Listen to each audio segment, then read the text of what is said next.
Well, hello, and welcome back to Dice Soup, brought to you by Once Upon a D20 at patreon.com/Once Upon a D20. As you might be able to see, we have we dropped an ingredient and gained an ingredient today. We'll see exactly how we can sort that out. I already have a plan, but most of my plans go different directions, so we'll see. But Beardy, actually, I was remiss last week because you had a thing you wanted to talk about last week, but my brain it went in one ear and out the other, and I said it. So I want to give you a second to plug your thing. No, you're good. You're good. It's good. It's cool. All good.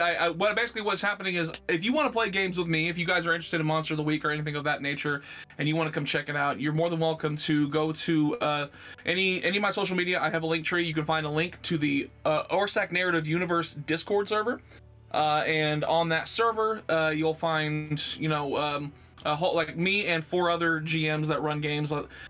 Pathfinder, and then there's D&D 3.5 and 5e, and then also an original Orsak Narrative Universe, O&U. It's its own, one of his own creation. He's been creating this for over the past 25 years. It's really cool. It's actually based off of D&D 2nd edition, so it's like he took it and morphed it to his own thing. And then there's also another original TTRPG called A Percent Chance of Failure, run by this Abstract Thought.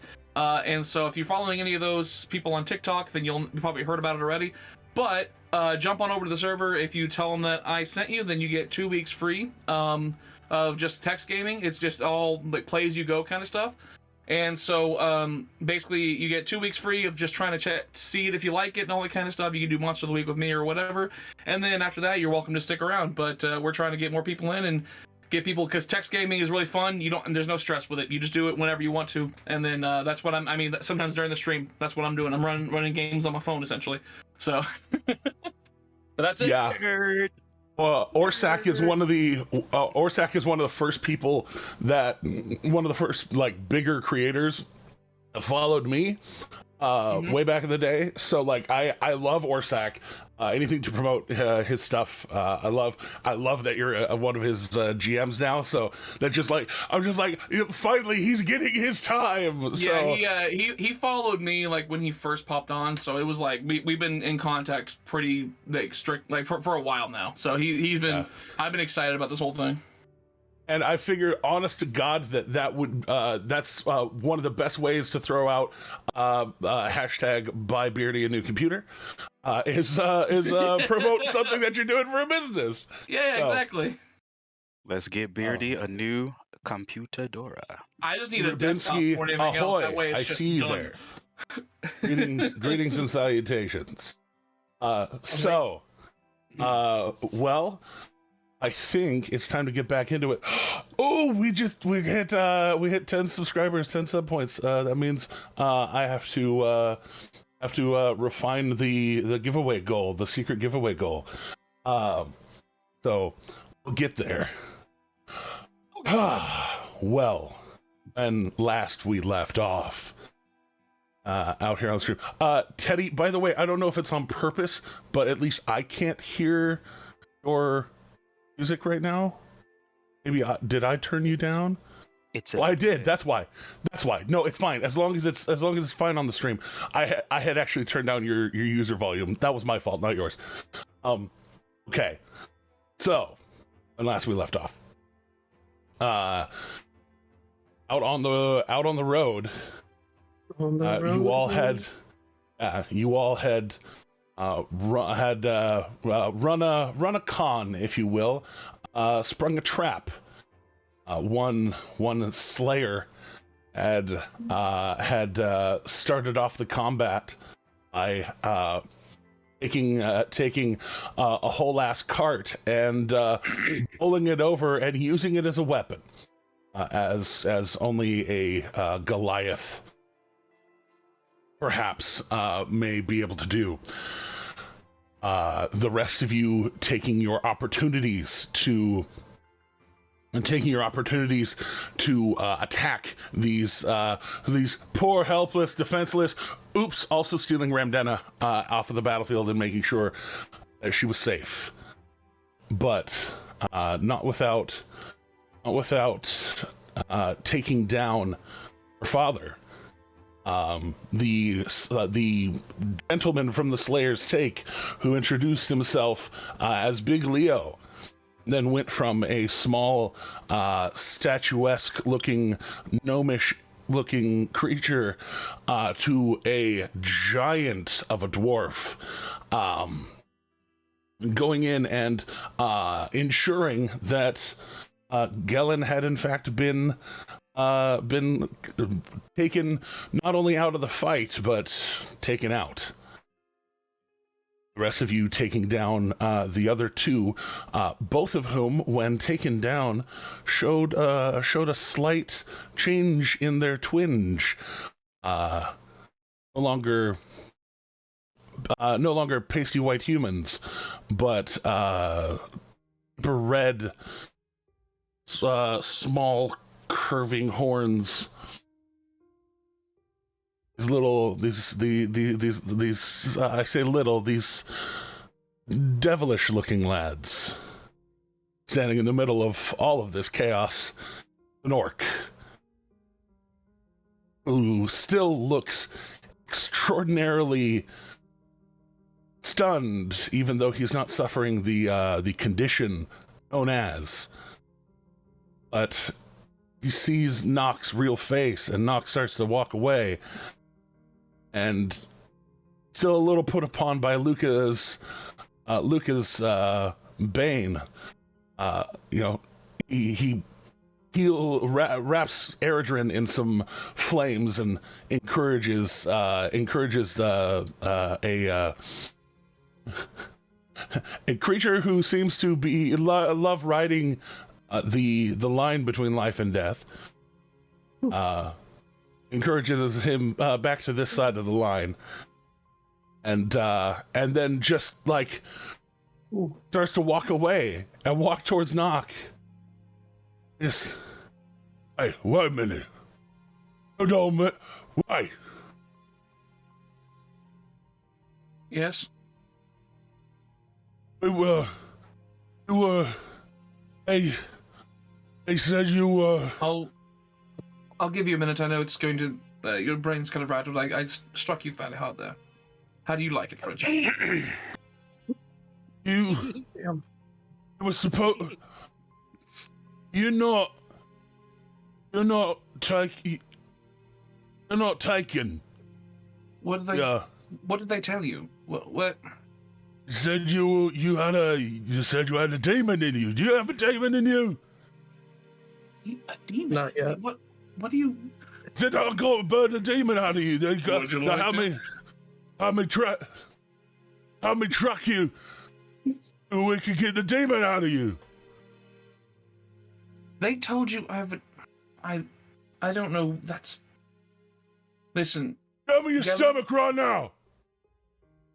my stomach? Show me your stomach. What? And so he's very much like I can tell he's razzled, and I'm just like, what is?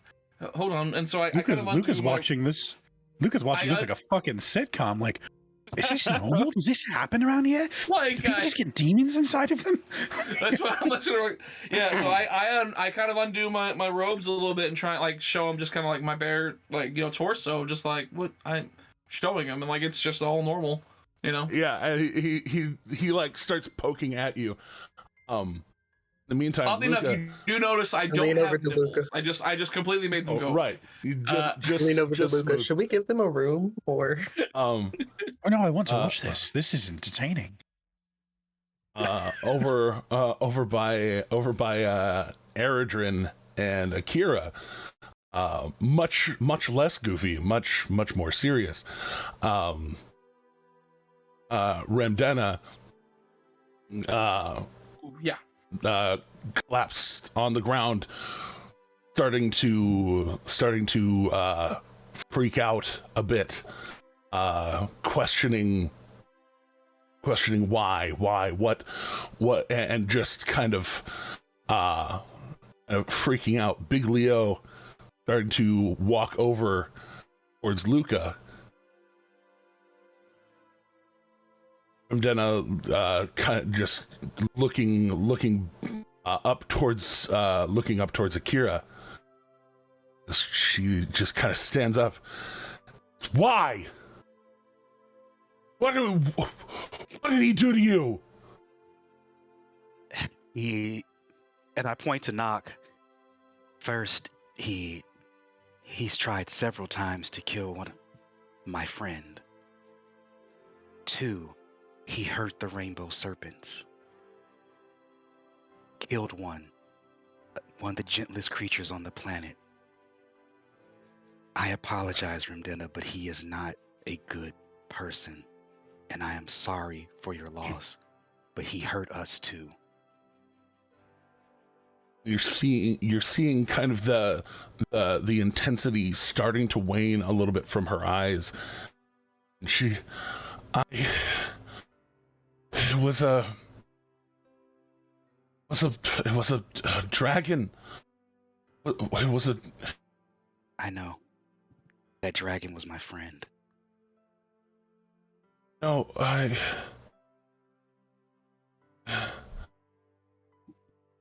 He said it was attacking, getting ready to attack. No, not at all. It just wanted to live in peace. All it wanted was to spend the rest of its life with its mate. He took that from them. What did I do? What did I do? What did I do? What did I do? And she starts walking the other direction past you. I'm going to put my tail out in front of her. What did you do?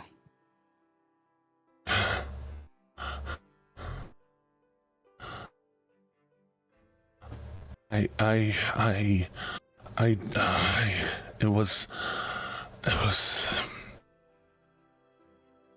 was going to attack. He said that I needed to. No, he lied to you. And at that point, I'm going to let my tail go down, and I'm going to approach her, arms open, to hug her, because I know that this is a heavy thing, that just all this. And so I'm going to hug her and say, you don't have to talk about it right now. And you wrap around her, and she just kind of just stops and starts collapsing down. Down with. I'll go down with her and let her lean into me, and I'll just say in her mind, I know it doesn't feel like it now, but you're gonna get through this. And I'm just gonna sit there with her while she does what she can scream, cry, yell, whatever she needs to do. Yeah, and she just kind of sobbing into this. Just he had me trap them. I can stop things from getting away. I can stop them from flying. I'm so sorry. It's okay. He used you. It's okay. And as y'all have dismantled part of those problems, so I'm gonna knock that off a little bit. And Big Leo walking over towards Luca. You actually, and kind of like stepping past Eredrin. This, like, Eredrin, to you, you can see, and you know metal work when you see it. This motherfucker is made of metal. And as he steps, like, there's a little bit of a ring inside, like, inside of its body, and just this ding, ding, ding, as he walks over and past you, and walking towards Luca. The one that called in the job. That would be me. I'll not to be indelicate, but I'll this one is out of commission. Those ones are dead. It seems to me like the contract is complete. Yes, fair work, fair pay. And Luca will reach down and grab the pouch of separated gold specifically for this, because we already took a collection. And Luca will toss it to him. Just, by the way, fantastic work. Oh, yes, thank you. And he actually takes the pouch, unhinges his jaw a little bit, like almost comically wide, almost carnival kind of like Joker face, kind of wide, and just pours it down into his gullet, and hands back the bag as he starts shrinking back down. For which I will go ahead and bring back the other token. We apologize for changing the terms. There were mitigating factors here. And he turns towards you as I'm assuming that you're getting up and. Yeah, no. You said that Spore could help me up, and like for that. Right. Oh, that hurt. Oh, you're cute. And then just getting up, like holding my rib cage, but just hey, this one's my friend.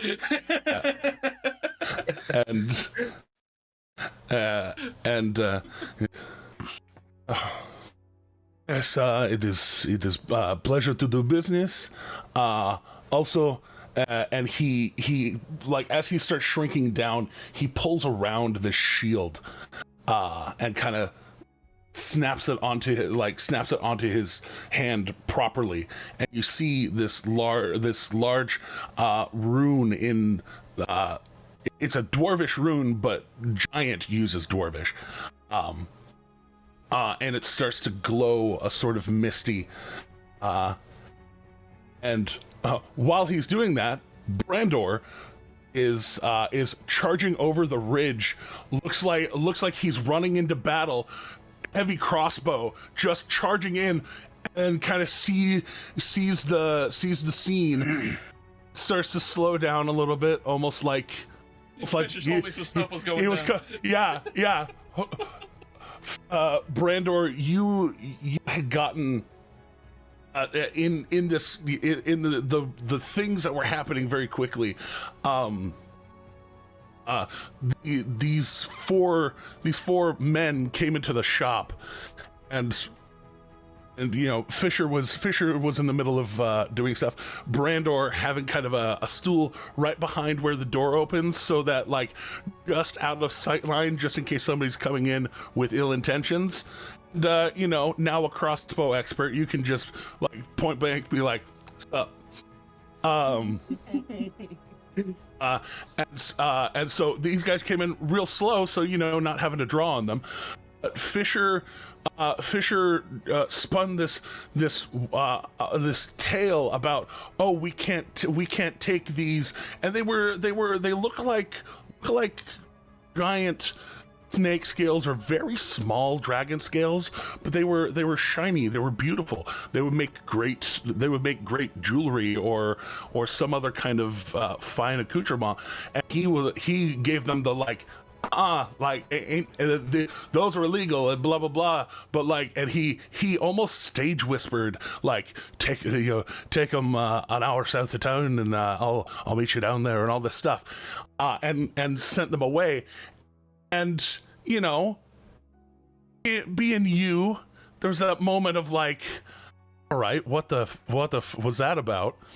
He went and told you. He's like, the lads are south of town, and those guys are bad business. You know, you've got to help them. And so, unfortunately, the horses are with the main group, so you had to charge. But yes, coming over the ridge, you see this large panther creature that passed you a few minutes ago. That was sprinting down the way, unknowingly going to the same place that you were. But you see the people down the way. Big Leo just as passing by, like, good morning. This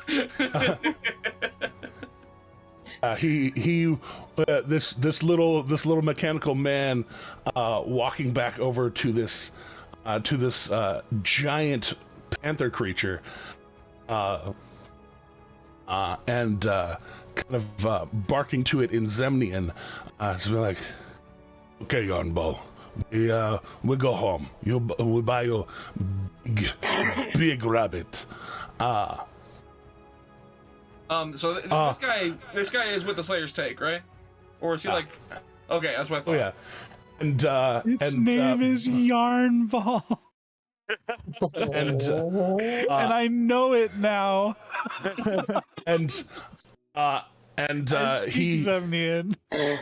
and he comes riding over as Brandor comes walking up, and with that very polite that very polite actual like he passed by when you were running, and gave the very polite please excuse us, and so seeing you he's oh, hello, traveler. Sorry, here, let us clear the way. Before he makes his way gone, I'm gonna make a point to walk up to him and go, Leo, and like make sure to get his attention, and then stand ready as I'm standing in front of him. Kind of like my stuff's still undone because of what Spork was talking about and everything, about a demon being in my chest or something, and so. While I'm standing there, I take an action and I turn back to Alec, and in Zemnian, I say, "What did you see?" Like gesturing towards myself. He shrugs, like he doesn't understand what you're asking. I say, and I hold up 5 gold coins and I say, "What did you see?" And he almost doesn't pay attention to it, like the question doesn't compute with him. Okay. If he's paying it no mind, then I'm just gonna be like, I mean, if he's giving that vibe, I'm just kind of like, oh yeah. And then zero nuance, bearded, zero nuance. Yeah. Continuing in Zemnian, I'll just say it would be beneficial for me if this was not well known, like. You know, I don't know if I'm gonna be blunt, okay? I'm just gonna straight up say, please don't tell other people in the take that I am a changeling. He shrugs and I'll have our secrets. So in Zemnia, I guess we could take away the answer. We all have our secrets. Yeah. And turning back towards Luca, not entirely clocking whether he was following the Zemnian or not, switches back to common. Is the other commission I was asked for you was to make sure that you did not send me on assassination mission, but this was actually the work to bring people to justice. Please look me in my eyes, and please attest to this thing. Luca would look directly to him and say very clearly, "Yes, this was seeking out justice. They killed Coatl and attempted multiple times to kill our friends." And he takes a second, and kind of opening his mouth, you kind of hear a kind of low whisper of the words that you just said, and just again the mouth that does articulate normally, like just speaking, but like very specifically opening the mouth and reiterating the words. and you see that rune on his shield, kind of the wisps coming off of it, kind of pull in, and his eyes glow a little bit. Yeah. I have determined you are telling truth. This is the truth that I will bring back the Slayer's Take. Thank you for doing business today. One more thing, Leo, before you go. I want to apologize for changing the terms of the contract. It's not something that I'll make a habit of. Well, this is not the problem with me. This was not real official contract. Okay. The issue is making sure that you are actually telling the truth about what you said. If not, my secondary directive was to kill all of you. Completely understandable. That's good to know. That's good to know. Well, calling in Slayer's Take for assassinations is not normal business. Therefore, it was a measure to be taken on the back end. Trust but verify, I believe. Big Leo, one last thing. I appreciate that. I just wanted to let you know, should ever you need repairs or a weapon commission, please don't feel scared to reach out to Fisher's. I work there with Fisher, and I would love to get to know more about you, Big Leo, at some point. Huh. Know about me? Oh, pity there are no people like me. That's why I want to learn.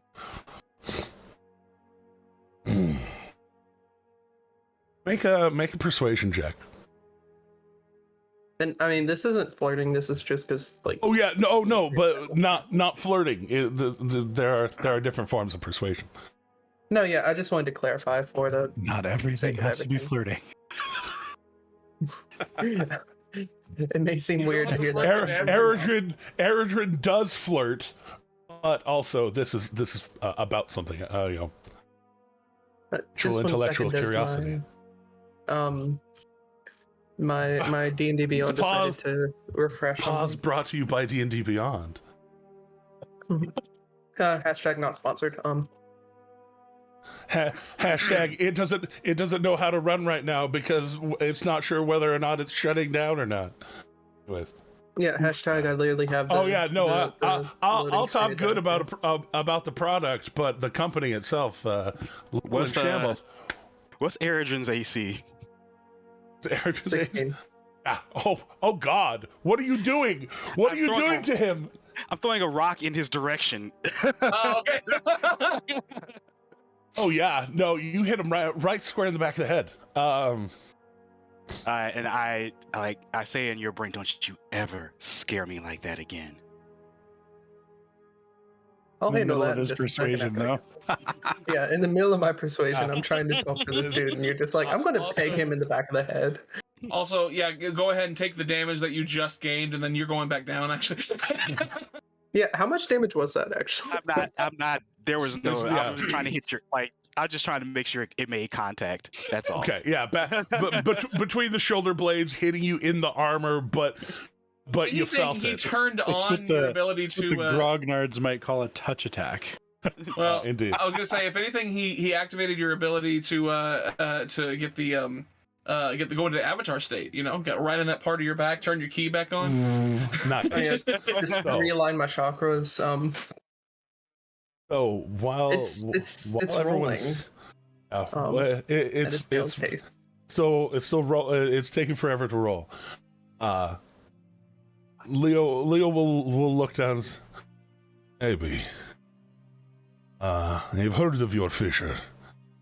It's a good place, I hear. But my business is concluded, and I now have money to spend elsewhere. And he kind of as he's gotten smaller, he's no less heavy. He's just the materials kind of redensed him, which does make And the jingling that was having coins inside of him is a much smaller jar rather than a barrel, and he kind of shakes his inner jar and have money to put to places and pay people, and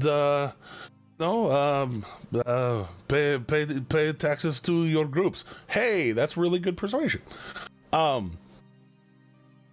I accidentally rolled twice, but the first one was still a 19. So yeah. Still 19.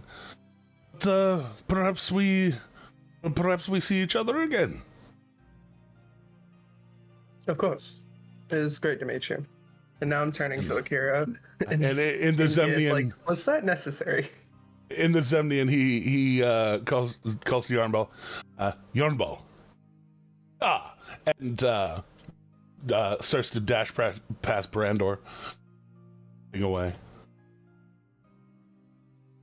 Akira's gonna say yes, it was very necessary.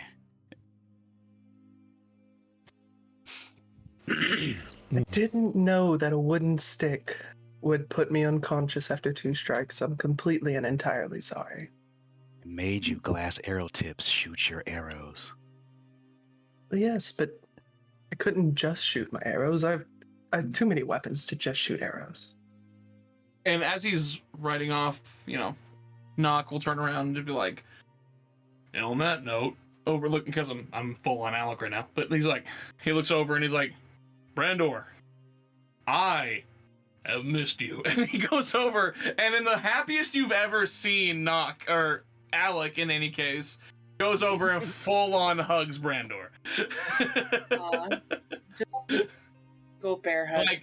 Alec is always grumpy bear, all the time grumpy bear. But then he's like, I missed you. It's a bear hug, but he can see that you're a little fucked up, so it's careful. Yeah, no, it's not good. I'm at 9 health. But Yeah. you look like shit.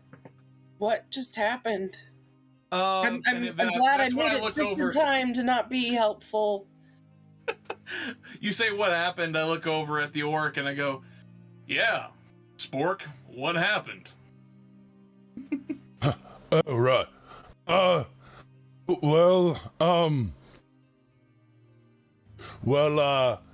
This guy, and he starts walking over, and you see him actually, you know what? He'd walk over towards you, Alec, Nock, and actually, as he's walking, he'll point behind him, and you've seen him throw fire before. Yeah. Throw a produce flame fire. By the time I would have seen it, it would not have been probably as skilled or learned as he is now, but the beginnings of it, essentially. So when he conjures a flame in his hand, you don't think terribly much of it. Then the flame itself jumps off of his hand, and this I say little, for an orc, this little fireball that he's holding above his hand. He's gonna pull Alec behind him. Just don't. Oh yeah. Whatever you're doing, I don't like it. Always in Papa Bear mode. Yeah, but it sprouts arms and legs and just jumps off hand, and he just starts pointing around. He's like, well, this guy, and the little fireman runs over towards Gellin and but it doesn't have a voice. It's just crackling fire. It just presents as this guy. Vanna White's it. This guy, he came up to me better part of 5 months ago and told me he had been trying to track down my lad Nock, and that something terrible got hold of him, and so we need to find him. And I was like, maybe, I guess I'll need a little bit of equipment. And so I'll go, and he reaches around and pulls out that glass looking like the bottom of it, like nice smooth orb, the top of it looking like a flame in mid crackle. He pulls it out and then like pulls his hand away from it, and it starts floating there. Are these the similar orbs that Slayer would have that he got from the hags? Or are they different? It's different. It's its own kind of like Okay. it seems as he pulls his hand away that like a little bit of energy kind of forms under it and is keeping it aloft. Okay. So we need to go out and get something very valuable for me to focus my energy into, and we found that, and it's nice. To me sometimes it's a good orb. You're a good orb, and started using it to find you, and we saw. You've been spying on me. I needed to find you. I still had the lock of hair that I pulled off your head that one time. I walk over and I go back to full knock, and then I go up to him and was like, "You big oaf!" And I take my palm and I just bash him on the forehead. I'm like, "They were trying to kill me." Oh, poor guy. What'd you do? People don't just try to kill people. Right? Like, Yeah, well- there's reasons. What do you... Tell me this. At any point, did you think, I wonder why they're trying to track me down and why they care about me having a demon in me? Oh, yeah. Casey Did you here. ask them? Yeah. Casey here said you had a demon in you. And he said that they hunt demons. And I mean, that sounded like a good enough reason. They said they were concerned for your safety, and so I kept doing I'm sorry. And he's just calming down. He's like, first off, come here. And then again, Knock is gonna go hug the big oaf because he loves him. He's like, I have missed you something dearly. So he goes and he gives him a big clasping hug. And he says, buddy. "Please stop trying to spit fireball in my face." No, I wouldn't. That's why I wasn't using buddy. And he points towards the little fire thing. And when he says buddy, it waves. And he's like, "Oh, Oh, that's interesting. And so he looks at me and goes like, "Listen, what do you know about the Suns?" Son, know a little bit about the sun. Oh no. Kind of The hot. Sun, the Sons, Oh, no. the Sons of Boxel. The Oh. people His who eyes are doing the cartoon, like popping out with hearts thing. He's dumb too. I'm sorry. The sons of Wutzel. Boxel, are you telling me they never told you who they were? Did you not wonder about the symbol they had? Yeah, it looks like a symbol of code. That is not the symbol. And then I look at their body, like I look at Gellen's body. Is he wearing a symbol of cord? Like the fist. You kind of have that moment of like realization that like fist is known to be a symbol of cord, not like the symbol of cord, the Just cross, a, yeah, the cross lightning bolts behind a shield, like that is like the definitive. This is definitely cord. Yeah, it's but kind of like it's you know, kind of people, like Ioun. There's like 3 different symbols to suggest Ioun. So but like there's several symbols to suggest Ioun. The unmistakable one, the definitive one that can't be anything else, is the one that's kind of the staff with the kind of question mark crook at the top with the eye inside of it. That's definitely Ioun. Can't be anything else. Like if somebody's wearing this, like they would be desecrating a god if they did anything else. Fist. is one that could be interpreted as, but also other things use it. Multiple things. Yeah, I get you. So yeah, I look at him and go, not cold. No, oh goodness, I feel they really. Listen, I bamboozled some people who were not exactly good people. The Suns worship Boxel, a deity in this in here, and then I don't know if he's real or not. I don't really care. Boxel is a deity of power, and power is what they seek. And most people who follow Boxel are they're not good or evil. They just look for power. They see where they can get it. The Suns are a faction of their own that they tend to do whatever they want to get power. I witnessed this. I saw some wrongdoings on their part, and I decided to fleece them. And I made a hefty sum off of them, more specifically off of Gellin here. The problem is... Oh yeah, that explains why he defined you. Exactly. And one thing I didn't realize is that Gellin is the son of the leader of the entire faction. The entirety of the Suns was his father. Oh. So he had many resources to try and find me, and I have been hiding from him ever since. Yeah, the orb, and he kind of pokes it, and it floats a little bit away, and then kind of drifts a little bit closer again. That was that was a gift from Old Man Box or Old Man Fullside. Oh, Joy. So he knows who you are then. Yeah. Fantastic. All right. I turn around to the crowd and I go, "We are sufficiently fucked." Hey, language. Well, no. Listen. I'm just saying that.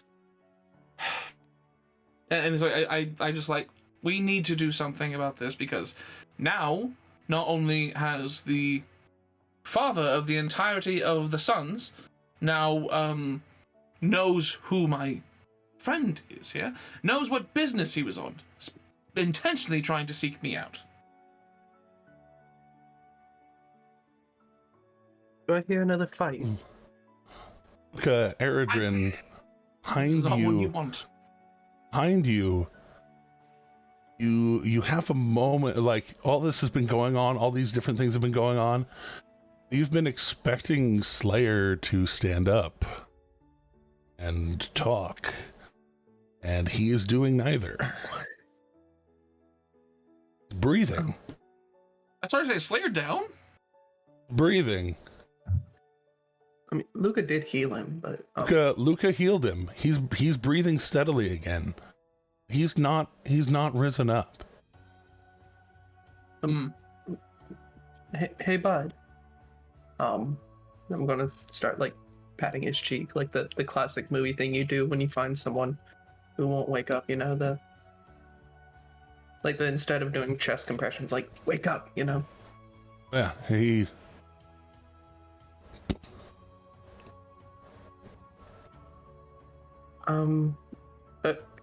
Guys, everyone, people, our big friend here won't wake up.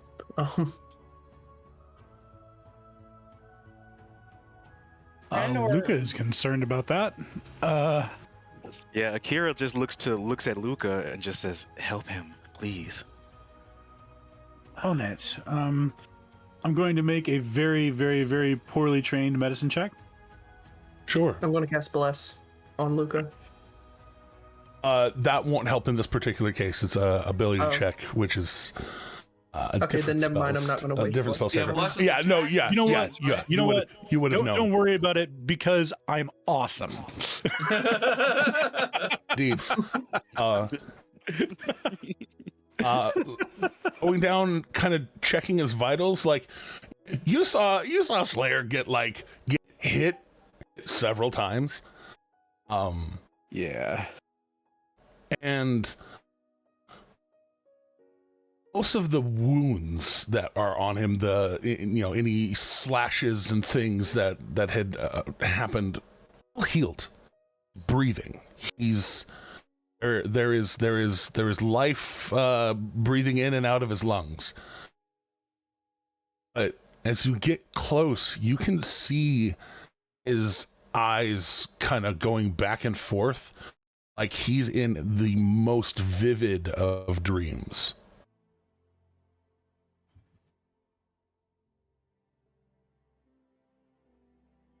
All right. That's not the best. Well, He's it looks pulling to the me horses over. It looks to me like he's having a vision, if I had to say. Physically, he's all right. Well, as all right as one can be expected to be in the shape he's in.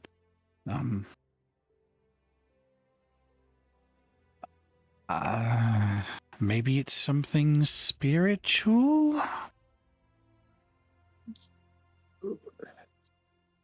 I'm not exactly my area of expertise. Can Brandor inspect Slayer's person for illicit substances that might explain a pretty hard dream? Go ahead, Brandor. As you walk closer, you have a moment and closer. You feel kind of an odd tingle in the air as you walk closer to it. You have been devoting yourself to some ideals, the ideals of protection and of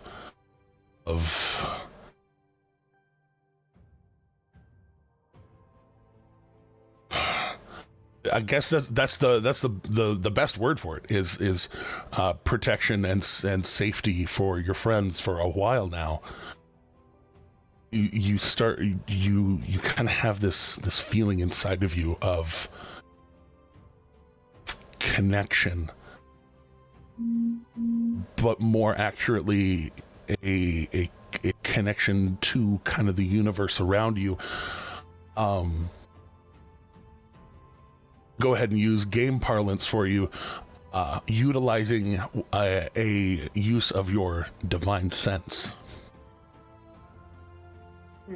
You get closer, and as you're searching him over, you're looking for illicit substances. Slayer, the worst thing Slayer has on him is the wine that sometimes make you see hallucinations of real things.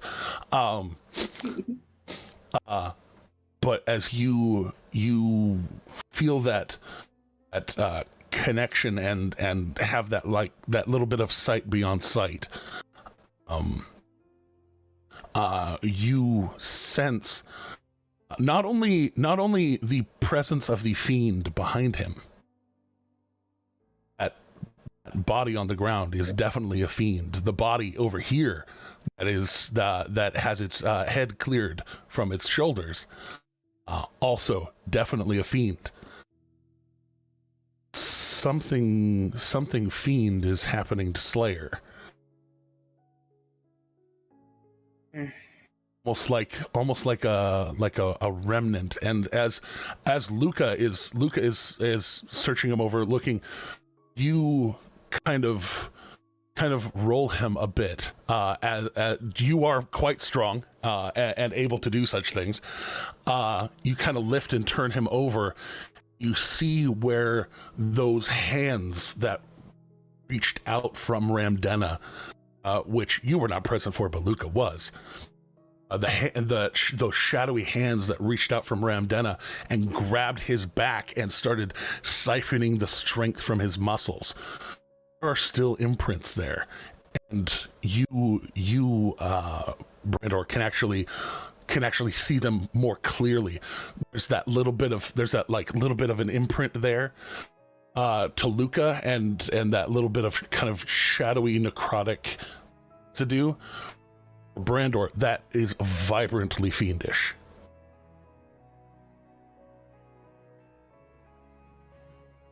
Oh shit. Okay.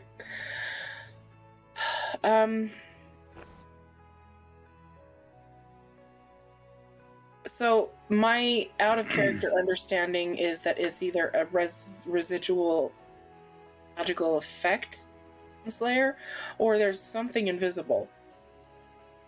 The prior, there's a Kind of residual kind of effect. Can I take my hands, put them over those imprints? They're a little bit bigger than your hands. Brandor doesn't know why he wants to do that, but Chelsea wants to 5 points of lay on hands. Cleanse.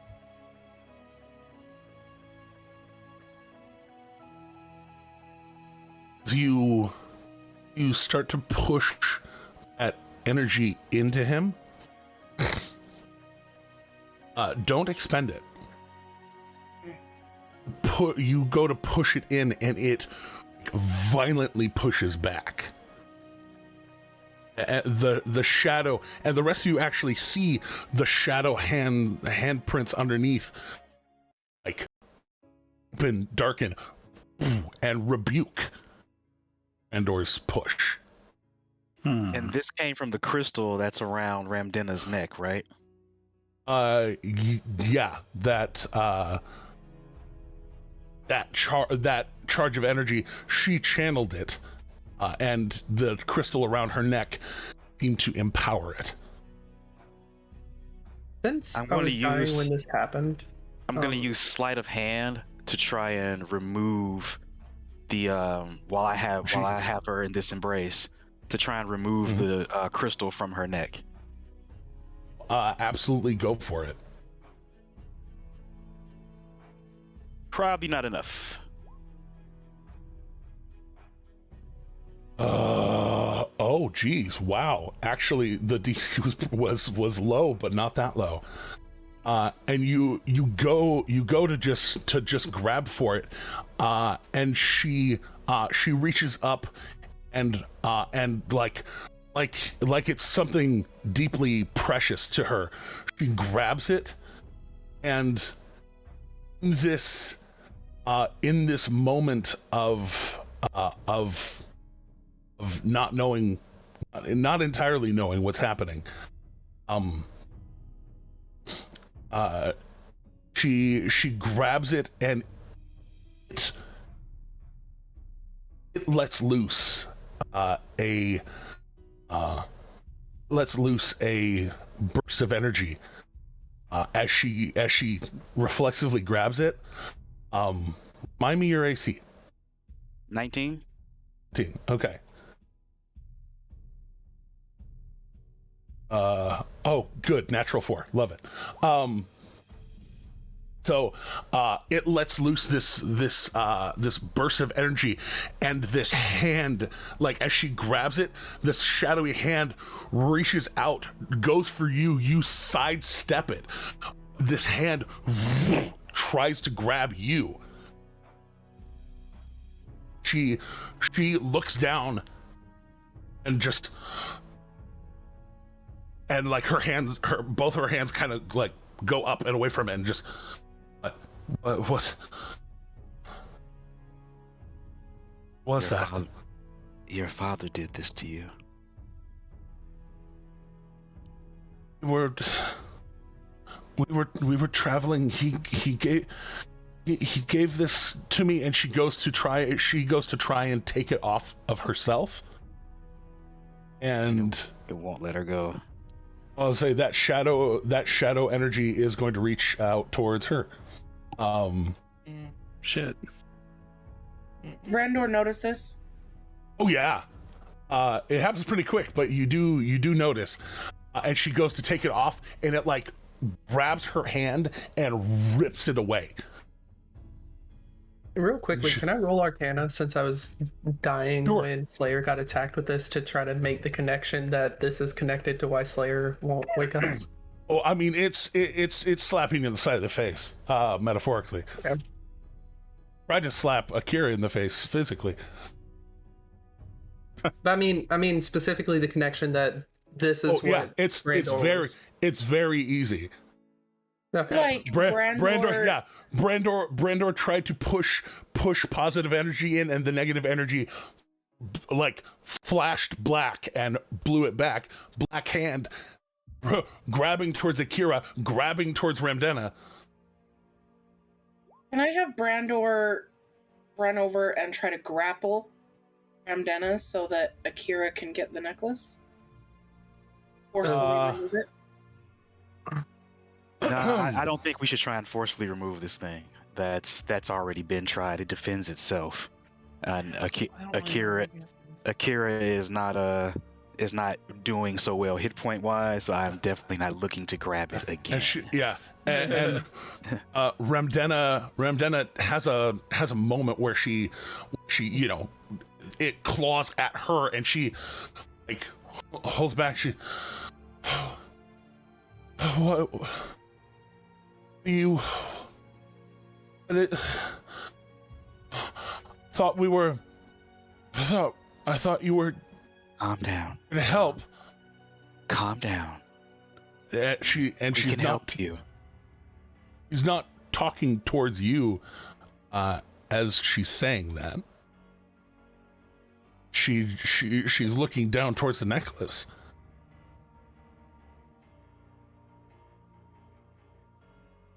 I thought you were here to help. You've been tricked.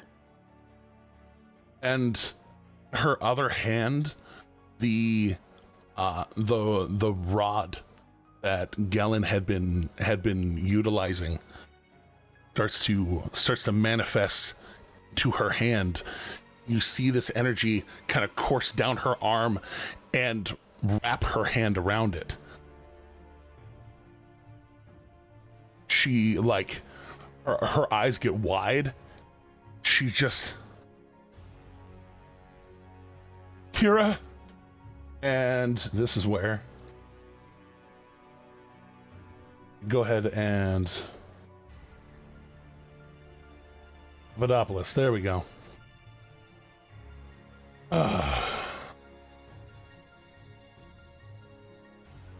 So this is where we pop the thing and we go into initiative, my friends. Ah, shit. Oh, gosh. No. Oh boy. Don't do that. Time to get our asses kicked, fellas. Oh, I'm at 9 health. Time to get our asses kicked. Akira, I did heal you for 9 during the everything else going on chat. Oh, thank God. Oh, sorry. Yes, that I'm he at did. 6 health. I Right. was incorrect. On 17s lately. That's all right. That's good. Good. Let me get both these pages refreshed so I can make sure my initiative actually transfers over. You can fill it in. You can fill it in yourself, like on the tracker. Oh no, it's okay. I just I accidentally navigated away from my character sheet, so I just wanted to just reload the 2 pages real quick. Oh yeah, you're over here like, am I a barbarian? We have technology. I'm going to use it. It's fun now having advantage on initiative. Yeah. That's awesome. Fun having that. I've broken my curse, you guys, because I have does advantage help. now. Yeah, I mean, when your curse is, I'm actually super I roll happy for 5s you. all the time. Advantage really helps. It does. It does. Only if you don't roll 5s. If I roll double 5s, I am throwing that magic weapon in the deepest pit I can find. It didn't help me, and it will go to the 9 hells. You know what? I might make a suggestion. I might Go into real perhaps, jail. maybe perhaps just because a weapon doesn't work for you, maybe consider tossing it to one of the 9 hells that might be named Luca, or I'm sure I've got my own layer by now. I'm fully keeping that weapon because I can use it for sneak attack, but yeah. Indeed. All right, so we I don't have a weapon I can use for anything, so I'll take any handout at this point. have Erdrin, Akira, Lucas, Slayer, Alec, Brandor with the 20. Wait, Slayer's asleep. Hell yeah.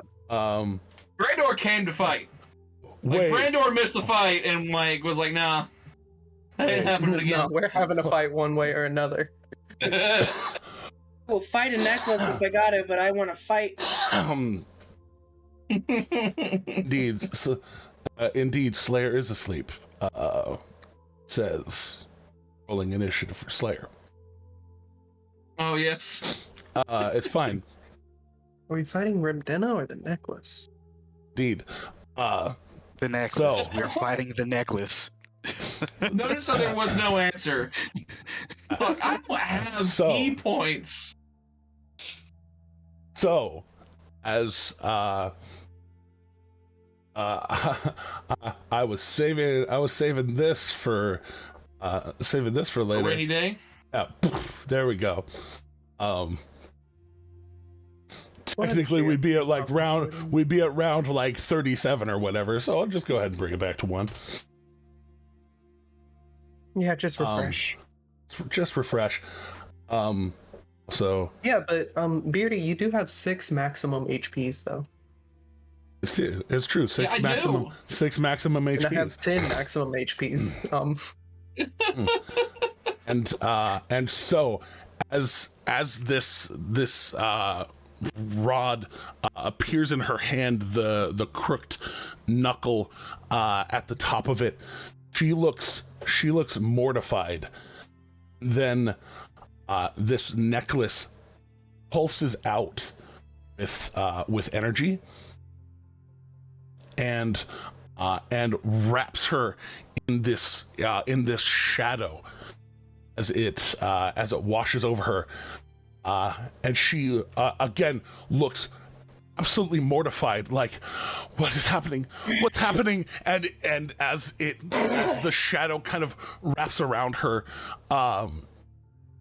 her eyes, one of them, her normal green, the other one bright blue, suddenly both go bright blue, and you hear this oddly discordant voice say, "You have offended,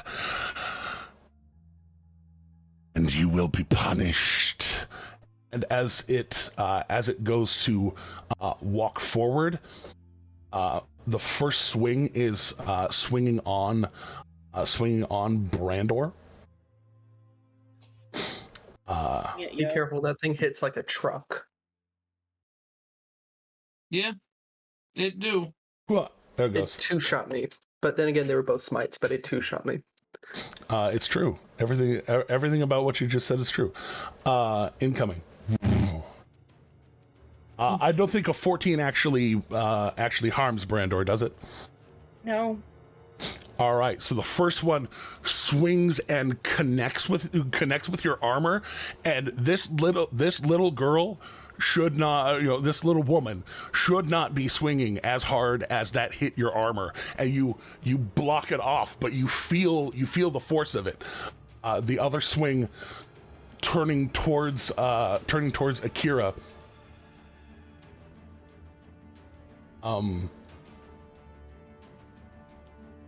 There we Can go. I use my maneuver to bait and switch Akira and take her place?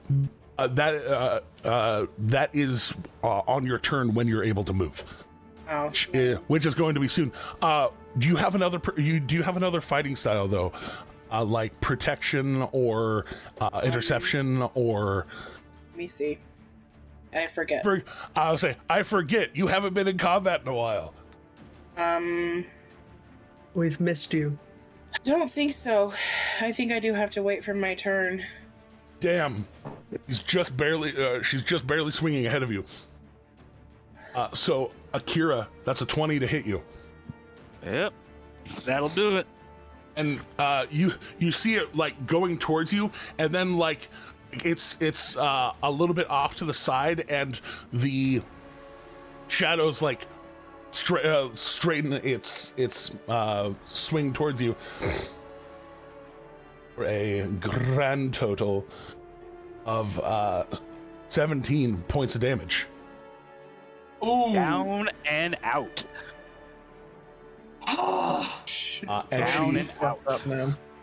just knocks Akira out, and she goes to just step past because Alec is the one who truly offended. So down. No. And Brandor, you can use an attack of opportunity. She's not moving terribly fast or too preternaturally quick. Okay, I will absolutely take that. That would be my longsword, right? Yeah. You can grab your longsword on your hip. 18's gonna fucking hit, dude. That's good to know. Do you have any of your maneuver spice that you want to put onto that? Any of the things? It's maneuver enhancers. Maneuver enhancers? None of them really enhance my attacks. Do you have any that stop movement? I was gonna say, I forget what you have, but like trip attack, goading attack, any of those? No, I've got precision ambush and bait and switch. Okay. I can't really stop movement. Okay, just triple checking. And so you I can what I can do is action surge and grapple. Oh, that is a thing on your turn though, which it is about to become, because she just walked away. You swing, and as it carves in for 6 points of damage, which is also a magical sword. You take the shadows kind of like shatter a bit and shard you with 10 points of cold damage. Oof. It's me, right? Yeah, just you. It's a you hit the armor, and it caused a retributive strike. But it is now your turn, fully your turn. What do you do, sir? Okay, I'm going to jeez. I would like to use my my precision attack, so I'm gonna roll at advantage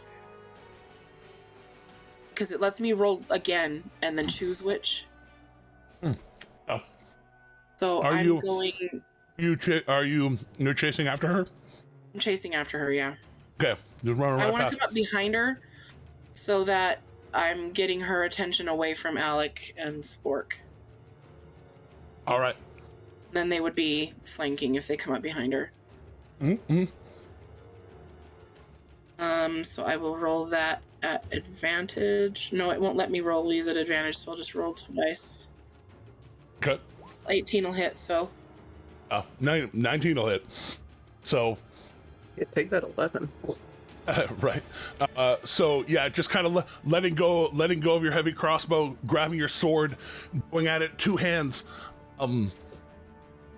You swing in that 9 damage.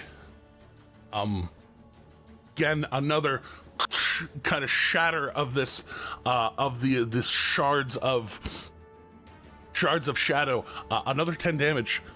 It's fine. Blasting back at you. And then I will action surge, and grapple is gonna hurt like a bitch, but I'm gonna try to hold her. You it's been a while. You have 2 attacks, my guy. I do. Yeah, I'm not used to Swing one more. Swing this one more level. time. Yeah. Our Brandor. Non-exhausted Brandor. Another 18. Let's go, buddy. Door power. Brandor came to fight. That is another 10 damage retributive strike. It's fine. Oof. As the shadow continues, just you're like chiseling off chunks out of it, just, and it is hurting it, but it is not. You haven't quite pierced all the way through it, and it is still protecting her. Go ahead. You're going to use action surge. You use one of your attacks. You want to grapple. I do. Okay, as a reminder of the grapple rules that I use, you can grapple with one or both attacks. If you successfully grapple twice, you can actively restrain her. You'd lose control of your sword hand, but you would actively restrain her. And restraining is bad for casters. Restraining is extraordinarily bad for casters that have any somatic components. We'll go ahead and do that. Okay, so grapple check number 1, because you have 2 attacks. Jesus H. Macy, that is a big number that she can't overcome even at her best. I just like to. I like the implication that Jesus' last name is Macy. Yeah, you're welcome. You're welcome. I came up with that one myself. Trademark. And his middle name is Tap Dancing. Hey, tap dancing doesn't start with an H. Come on now. All right, Brandor. So I mean, you Jesus run. Tap Dancing tries. Hush now. All right, so you run over and slash at this entity, and then reach out and just grab her. You catch her wrist. This armor, you've been feeling the cold blasting you back, but you wrap around. It is cold, but it is fine. Also, as a reminder, I don't remember if you remember, but I'm pretty sure you're resistant to cold damage, so just remember. Oh, so all of those 10s would have been halved. So all of those 10s would have been halved. I restore. So 15, take 15 health back. Oh my gosh, that's a lot. That's very good. Brandor's actually like pretty good when it comes to cold shit. Oh yeah, so Brandor's also really good when it comes to fighting. It's almost it's a certain class. I mean, Luca knows that Brandor is good at fighting. Brandor is the first one Luca met. Indeed. Oh yeah, that's true. We're buddies. You've got her by the shoulder. Do you let go of your sword and go to stop her actively? I'm going Big to arms? let go of the sword by tossing it a few feet behind me so that she can't pick it up. Oh yeah. Well, while she's restrained, she's not doing much of too much. So, all right. So yeah, you just kind of grab, just throw it down and just right into the dirt. Go for your second one. My second athletics, please. Fuck yeah, dude! I also can't beat that on her best day. So, as Brandor wraps around Remdena, full 2 arms just grabbing across her shoulders, grabbing across the middle, pulling her arms down, and as she's walking forward, these shadows around her face, almost like a suit of armor, just trying to go towards Alex, but currently entirely grabbed. Akira, you're down on the ground, my friend. I apologize. Again. Please throw a death saving throw. There you go, because I was. There you go. That's positive. I was anxious on the trigger finger. That's fine. Alex. Speaking of, this dark shadow is lunging towards you right now. But okay. Brandor, imitating you, giving Randana just a big old bear hug. Nope. Yeah. So is it Akira's turn? Or is it my turn? Akira's down. I forgot. Akira's down. Akira just took their turn. Nat 15, solid on the death save. Nice. Okay, cool. I was just making sure because my brain was like, oh yeah, forgot. Akira, no good right now. In that regard, real bad Zors. So this thing is now what I'm gonna try. I don't have any key anymore, and I'm trying to we can't force it off. So during this combat, has she been we've been obviously Brandor was doing some stuff to the aimed at the crystal specifically, right? Or whatever it is. That's...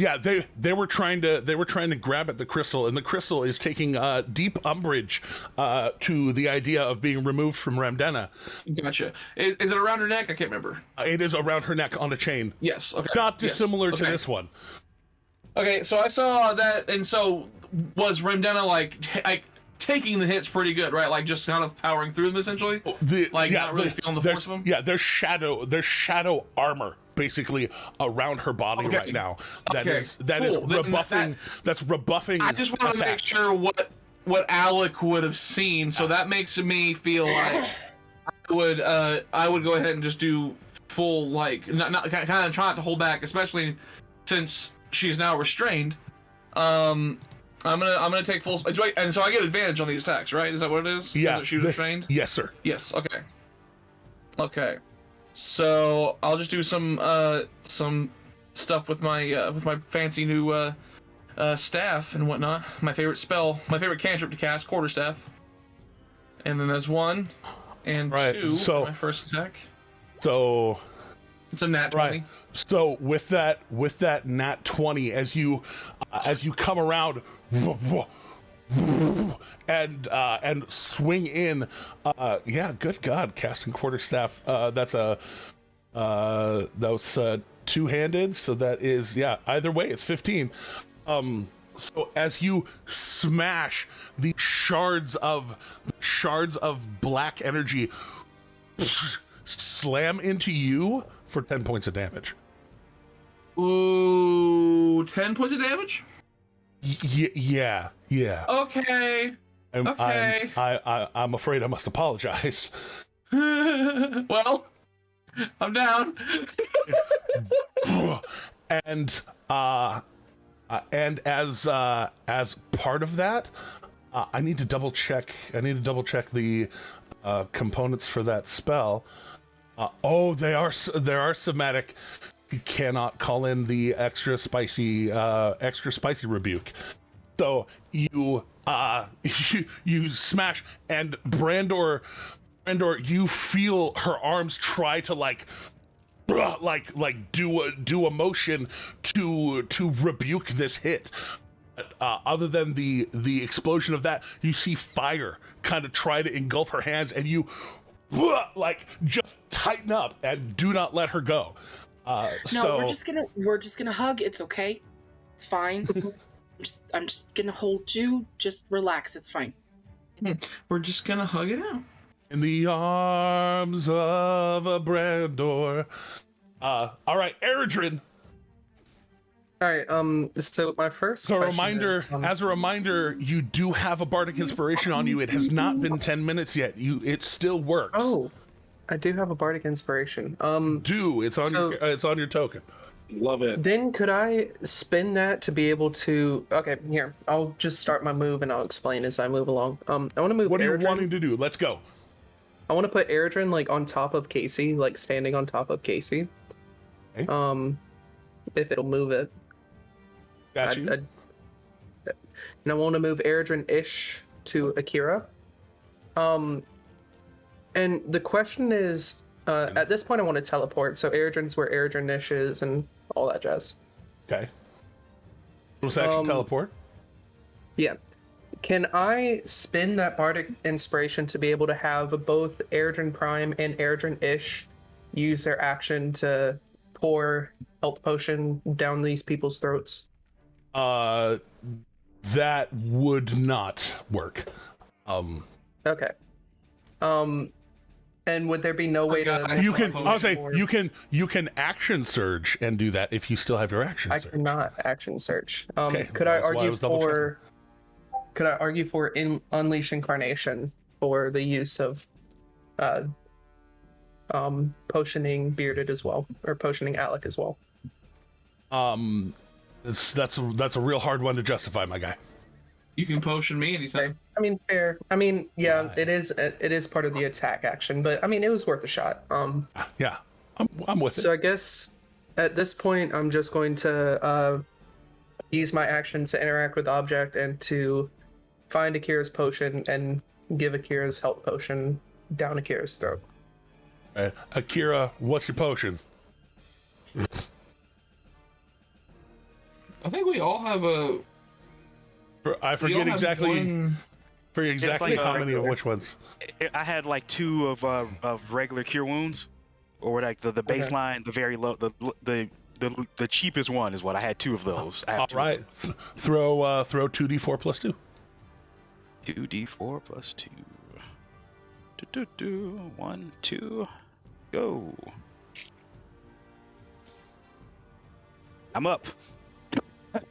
All right, so that's 5 points of healing. As Eredrin walks over, starts pouring it in your mouth. Eredrin, as part of it though, if you want to, that D8, normally magical inspiration part of it says that it can do it for a spell. I will allow you to channel that magical inspiration into the healing and throw a D8 extra to heal. All right. If you would like to, if that's how you would like to spend it. I would love to spend it that way. Okay, that's 3 more points of healing. Spend it twice. Sorry, 5. That's 5 more points of healing. We take the first one for better, for worse. Don't know why it insists on doing everything twice today. Yeah, what? Akira It happens. is. I'm just glad Akira for that. is actually a little better off than they were when they Double better off. This whole thing started. That being said, Eredrin, do you have anything else that you would like to do? Yes, I'm just going to spend the very last of my movement to put Eredrin-ish like over in a defensive stance, knock. All right. Like preparing for next time to give him the potion. Are you able to Let's occupy go my defending. space and stand over me? Like, kind You of, lay I'll down, have though. it be like that. Yeah, kind of. Did you like forget that you have a whole ass healer? Yeah, indeed. Sprechen Like, I'm here. I go next. No, I didn't forget it. I wanted to be useful, okay? And I couldn't do anything else with my echo. You know, besides- hey, kudos for that putting in forth the moment. A+ effort, you know? Mm-hmm. To do And the thing that I'm just going to do every turn anyway. In character, this is what Eredrin would have done. Fact, and also I couldn't pick them both up, so like I needed one of them picked up. Thank you. Yes, Little and, I mean, valuable. I wanted to be as useful as possible. That was all I could do with my echo because I can't attack with my echo and use the action. And, yeah. But Actually, yeah, kind of your echo looking ready just in case. Like if she tries to get away, you can use your reaction to hit her. Your echo is battle ready. Glaive out. Akira Battle though, axe. Akira needed battle axe out. But of course, Akira needed you, and you were there for Akira. Luca, you are. All right. Courtesy of Eredrin having picked Akira up, I'll throw a level 1 healing word at Alec. So Luca, worth, baby? not a whole lot, but it'll pick you up. 1 HP is in fact max HP. So let me find that. It's going to be a whopping 1d4 plus 4. 1d4 plus 4. I rolled max though. So Hey, Hey. 8 points. Healthier than you were before you went down. Fine. and then Luca, having seen what's going on here, 5, 10. Luca, real quick. 15. Yeah. Okay, while you go to walk away, see, so go ahead and start your walk. Okay. God, no. Charlie, he's only knocked out. Indeed, Charlie is knocked out. But right next to you, there is another. What? And His his arms reach out towards you. Where is the other? From the ground, It's the Slayer. Slayer's arm reaches out to try and grab you. Make an acrobatics or athletics check. Choice. You do have to beat a Slayer. I probably won't beat a Slayer. And anything I you do, can't. beat I physically 27? can't beat a 27. Okay. All right. So as you go trying to walk away, Slayer grabs your ankle and grapples you. Dick move. You can use your action to try and break free of it. You are also trying to break free of a Slayer, so I'll leave that up to you. Want to Grappled. break free? Interesting. Well,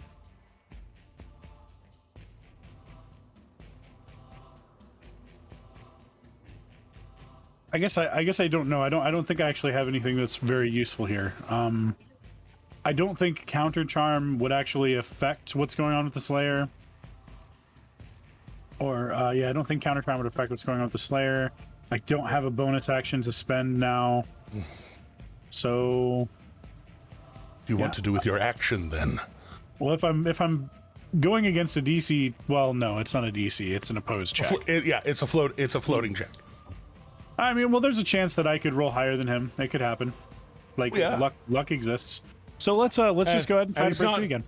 He's not raging right now, so He's unconscious. I hope. Well, he's not unconscious, but yeah, somewhat. He's something. Right, yeah, he's something right now. So I almost yeah. got that 20. I rolled that 8 on the die. It was almost a 20. Dang. So you feel it because you're not expecting it. It reaches out, grabs your leg, and you see this like a thinner layer of this shadow wrapping up and around the Slayer. It's trying to get all the way around his head. You can tell like there's this lightning almost necklace, the choker that he's wearing, and is like the energy stops there. Is being actively rebuked by his necklace of cord, his choker of cord. Okay. And it is moving his body physically, but he's basically unconscious, being moved. Then as a free action on my turn, Luca is going to begin saying a prayer to Cord. Oh. I've seen so many things happen because of Cord. I have seen Cord do so many things. I definitely believe that he's real and making moves on this plane. And that is Justice's subplot, is he's trying to convert us all. I know, but I know, and completely unironically, I actually genuinely think that Luca, like at this point, has an affinity towards at least the belief of the deity. So, Yeah. Akira is interested in the pamphlet. Akira's reading the pamphlet. So I get you. So Luca is doing a free action to pray to Cord, that Cord unbinds his servant so that his servant cannot be used for evil, because the Slayer would never do this. Indeed. I made an offering and took nothing for myself at the shrine of Cord. That is true. We will get around to that in a second. I'm gonna try my best. We all did. I remember. Indeed. I took some took. for myself. So some gave and took. Some just gave. So. Well, no, I gave and took, but the things that I took, I gave to my teammates who are better at fighting than I am. Indeed, so, indeed. I mean, I didn't take anything for myself. We'll see what Cord thinks. So, Adkis no longer. Cord, I believe. Adkis no longer flashing Fisher. Goes to grab his bow and then stops because he's looking at Remdena, looking at Slayer, looks towards like Luca and then towards Akira, who's waking up on the ground. He's what do I do? What do I do? Hang tight. Do you say hang tight? Sit tight. All right. Hang tight. So yeah. So he just kind of like is standing there, and he's just right. And he goes to Fuck up, you asshole! Don't let anything slip. and he starts to step off the cart, and you realize that Adkis say something about this before. it's never really come up. Steps off the cart and starts getting bigger. His muscles, his body, everything just as he casts enlarge on himself. I remember he talked about how strong he was when he gets big. Oh no! He just kind of he just kind of steps down and gets to the far side of Adkis, or gets to the far side of Slayer. Sorry, not far side of Slayer. He'd be right here, right next to Luca. And there's a reason that I think that it is worth it to pay Adkis to be part of the party, and it's because he told Lucas some stuff. And you want to know an even funnier thing about Adkis, lad, the dopey lad that he is. He has one more trick up his sleeve, which is that he has fast hands. As a rogue, which allows him a free object to interact. If you would allow him, he is going to try to contest Slayer and interact with you, Luca, the object that is Luca. That is hilarious. Remove you from the situation. I love it. He might not be the strongest lad in the bunch, but he does have advantage because he got swole. Man, I like him. I like him so much. Why So still that is we've had people get bigger like that? That Slayer could roll a 1.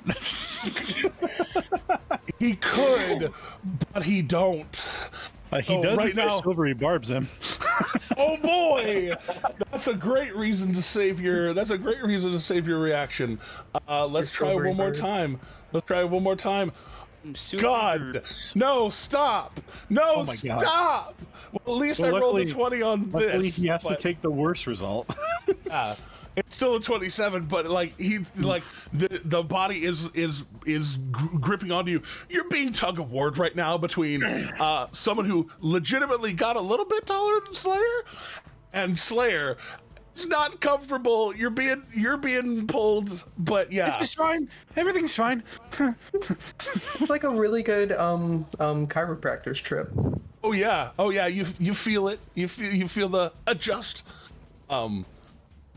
Being pulling like that. The Slayer kind of uses that momentum to get pulled off the ground again. Kind of his head lulling as if he is asleep. Is being piloted. He is going to try with this attack, Luca, to fully get control of you again. You are very easily able to tell that this creature is not able to channel all of the things that Slayer can do. Because it's not. There is no consciousness to what Slayer is doing, so Slayer is not being controlled for his abilities in his soul. He's being controlled for his abilities as a big motherfucker. And a big motherfucker he is. A big motherfucker he is. So contested kaiju battle over the soul of Luca. Damn these rolls, Adkis, come on, you're better than this. Tries to rip you free. You're gonna try one more time. Remind me to ask them to do this just to adjust my spine because I have back. We're getting better, but he's so fully wrestling control of Luca from Adkis. The Slayer's body rather grabs and starts dragging Luca away, and just what now?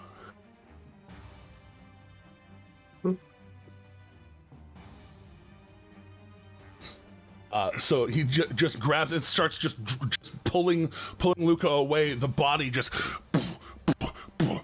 backing up very quickly.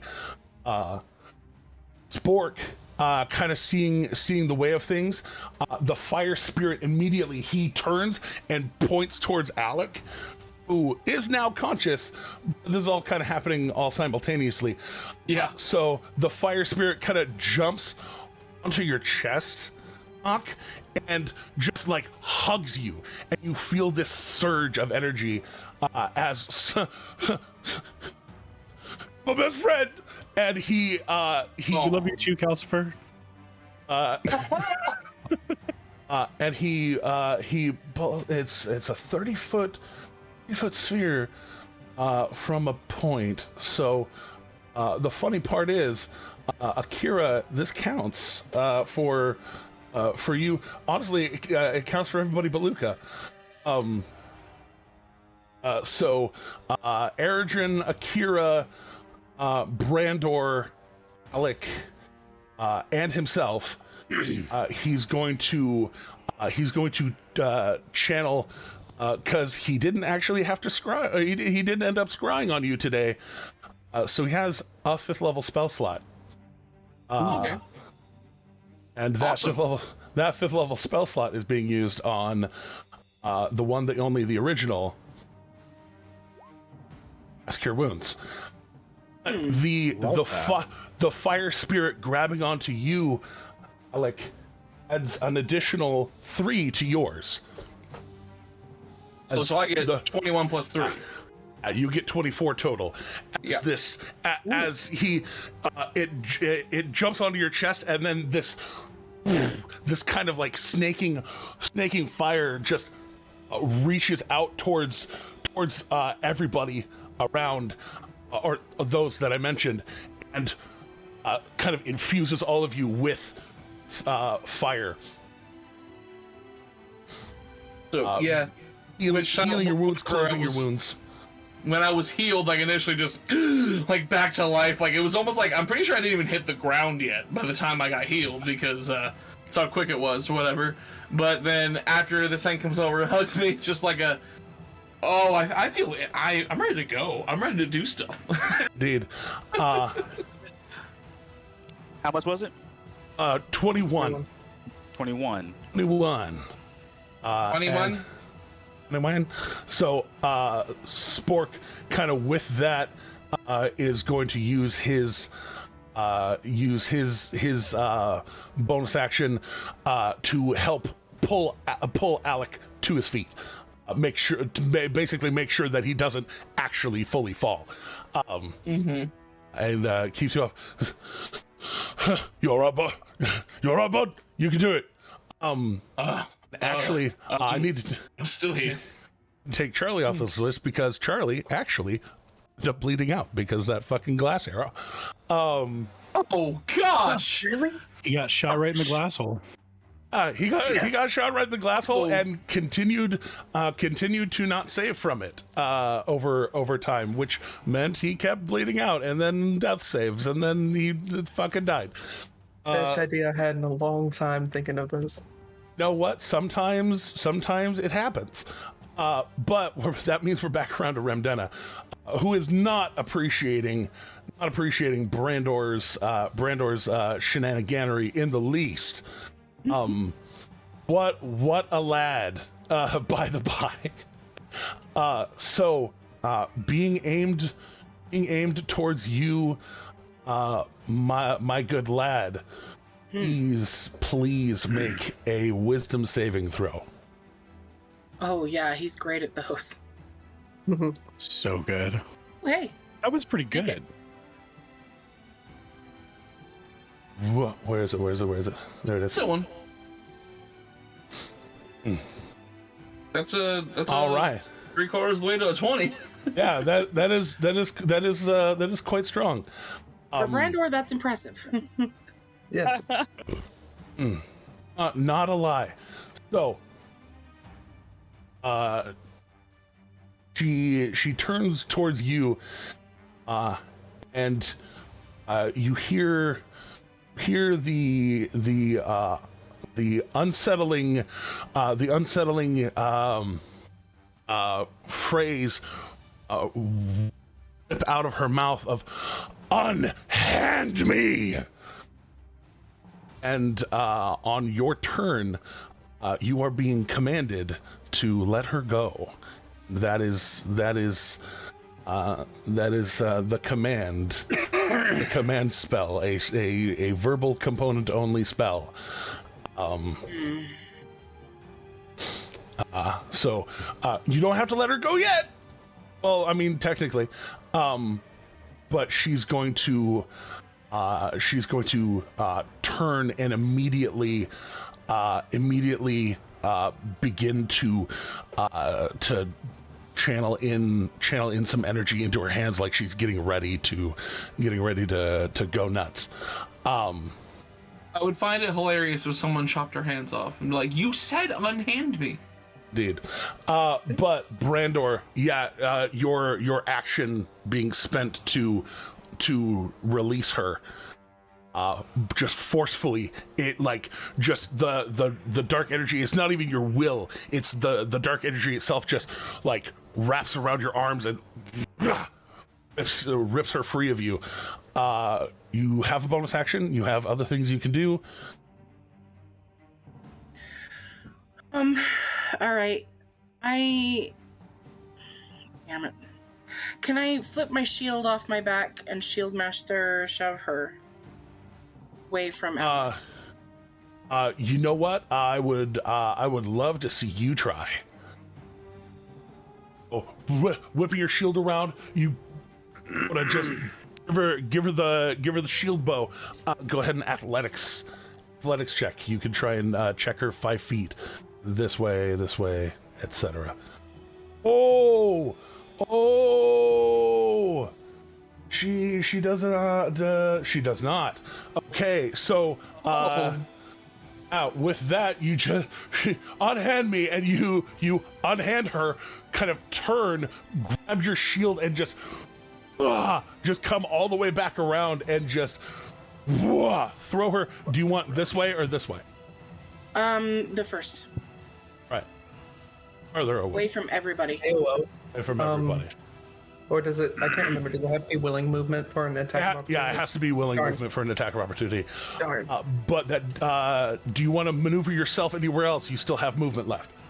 Yeah, I want to be between her and my friends, so I'm gonna take this step forward there. Nice. All right, fully interposing yourself between everyone, and holding your shield up. Akira, you're awake. You're alive. Yes. Microphone. Yes, There you go. Yes, I am. So Slayer took Luca off that far? Yes, Slayer, as you know, is very, very swift on his feet. Normally, and his feet are being piloted, and medium creatures, at least a single medium creature, doesn't seem to slow the giant man down. Counts as a large character for push, pull, drag, and lift. Well, he's dragging Luca. Boom. Akira looks at Ramdena, looks at Luca, and then looks at Eredrin. You save her. I'm saving Luca. I got you. And I'm fine. Akira. About this, I'm fine. No, you do not have Not fine. Totally under control. Everything's totally under control. So Right, as you're being dragged by the ankle. Totally under control. 2, 3. It's all good. Akira is going to run here to try and keep pace with the Slayer, and in a move that they have never done before, they are going to reach behind their back and pull their whip out and try and lash Luca around his foot to start counter pulling. Oh, that's so cool. All right, I'm just gonna. I'm sure I'm gonna get a dislocated something.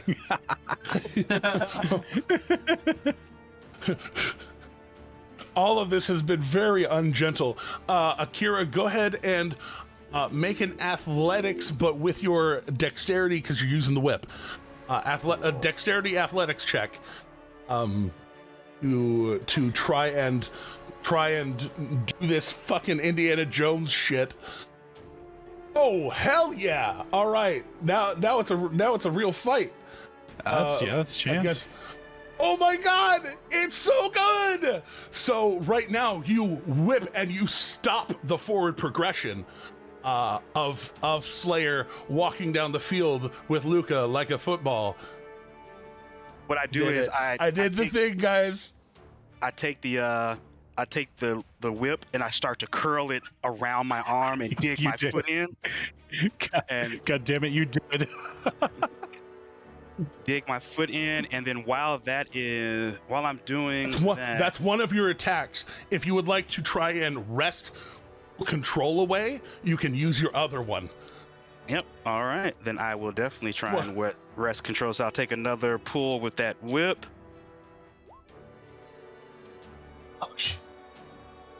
We'll take that.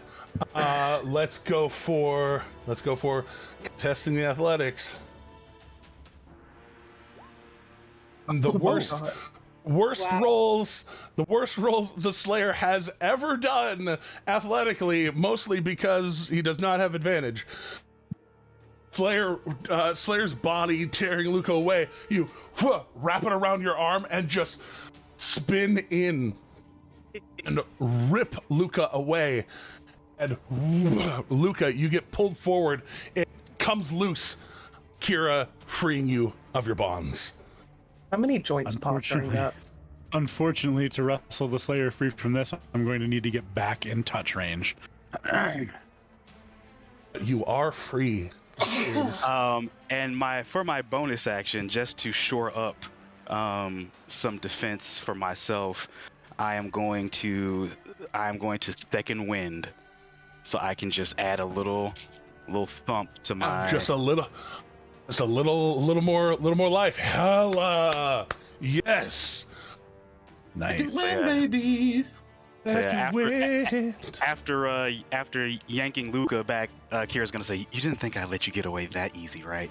And then heal themselves. Luca grins. Just a wide grin. All right, Alec. Blush. I've got a plan. Point blank, Alec. What are you doing?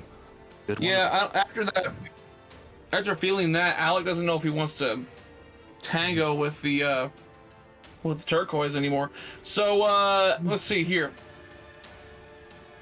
I'm thinking I really don't know what I could do in regards to Remdena without taking any damage myself. I can't take any more hits like that. I mean, I can, but then I'll only be able to take a couple at best. Indeed. So, DM, just let me ask you: is there anything that I haven't really noticed, like a path that I could possibly take that I'm just not seeing? So looking at those shadows are almost entirely broken off of her. Okay. So there's a way I could attack the shadows themselves. Oh, that's what's been going on. Yeah. Okay. And the armor, the shield of it all, that's stopping any other hurt from happening, is almost entirely broken off. You think one good connect might actually break it. All right, and this will not. You'll be probably advantage, you'll probably take a solid hit if when it breaks. It will probably break. Mm-hmm. Gotcha. Well, if I had any key points, I would probably do a bonus action dodge while I'm. Would I be able to do that actually? Would I be able to bonus action dodge and then use my action to attack? Yeah, that is the purpose of that when you have key points. Okay, that's what I thought. Yeah, that's what I thought. Cool. I'm just gonna go. You know what? We're gonna Shindigo with the Wendigo in this case. So we are gonna go with the quarterstaff. My favorite cantrip. One more time. And we'll see how this goes. This is just straight roll, right? No advantage. She's not being Correct. But Well, a 22 is a 22, but good roll. yeah. Oh, two-handed. Spinning around, two hands, one more time with that cold damage, shattering the shadow armor around her. Crack. You see that you actually leave a welt across the side of her face, as like the encasement of the shadow is broken, but you can like it's still all through. Yeah. It's still on her. It's still moving her and controlling her. Her body, but there's that little bit of her that's like but like it's not like you can tell that like more of the distress that she's having is that her body's being controlled, not that you hit her. Yeah. Okay. So I broke through there. Am I able to? Well, I'm trying to figure out if there's any, because I still have another attack. But there was no lurch back at this time. There was no like attack back on me. You took 10 cold damage from it. That like the armor broke when that happened. Gotcha. Okay, so I take 10 from that. Okay, sorry, I must have glazed over that. 10 damage. Yeah. All right, cool. Not fantastic, but it could have been a lot worse. Dang it. Okay, bonus actions. I don't have any key points because I ran through them all, and then another combat started. You do have another attack. I know. That's the only option. I mean, yes, I'm going to use that. I'm going to have to use that because that's really the only thing I have left. But let's see how that goes. It's a 15. 15. She is able to duck under it. Do I have a? Did I get an inspiration last time? I can't remember. If you don't have it marked, probably not. I don't. Well, I definitely didn't mark it. If I did, I can't remember. Okay. Anyway, yeah. So if I didn't have it marked, then that's fine. However, no. I'll say. However, okay, well, you do have bonus action, punchity punch. I do, yeah. Bonus action, unarmed strike, which I will use. I guess I'll give it some flavor and use it as a just like a kunai strike, real quick, like my chain, kind of like offhand, because as I said, I kind of keep it hidden in my sleeve at all times. So yeah. I go bam bam with the staff, and then we can do a whip with it, essentially. All right. So kunai strike. Whip it good. Let's. Yeah. Should I whip it good or whip it real good? We'll see. Okay. I would say you whipped it real good. I actually used a whip and I stayed away from that joke. That's okay. That's okay. With you, I figured it was. I figured you would have made the joke if you wanted to. Obviously, Beardy needed it. He needed it. He can't stop himself. Real life Bardic inspired himself. It's true. Yeah. Beardic inspired. When the slayer feels your bow, you must whip it. When Rendama's going rogue, you must whip it. So no backlash damage from that one. Like have we officially kind of broken through that effect? I'll say none from the effect. Thank you for the reminder. None from the effect, but now that her hands are free, those flames that Ouch. popped out before, the cold not reverberating off of her, as she goes for a hellish rebuke. Make a dexterity saving throw. Well, I don't have my special fancy dancy thing that makes me get negates the effects, but I can at least do something about it. 17. 17 is good enough to save for half. So let's go ahead and throw that dice. Come on, natural 1. So it's 16 reduced to 8. Ooh, Fire damage. Faded. Is this a reaction? I've been through a lot of stuff today. You've been through a lot of shit today. It's true. This fire does not feel nearly as good as that fire spirit on you right now. But he doesn't seem bothered by it at all. Eredrin. Yeah, well, I mean, Eredrin-ish is going to run over here. Eredrin is going to run over here. And I'm going to use both my attacks to grapple, and I'm going to unleash Incarnation to do a third grapple. All right, you can certainly try. Let's give it a shot. One right after the other. All right, first one. I'm glad I have expertise in this now. And it's lagging out on me. Work with me. There we go. Oof. Not the best. But a 16 nonetheless. All right, you run around behind her and your hands free. Your other battle axe out.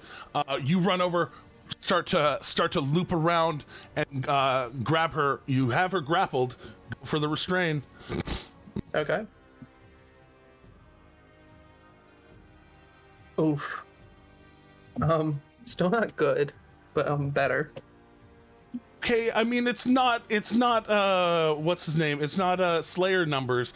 It's better than a 14, which she rolled. So okay.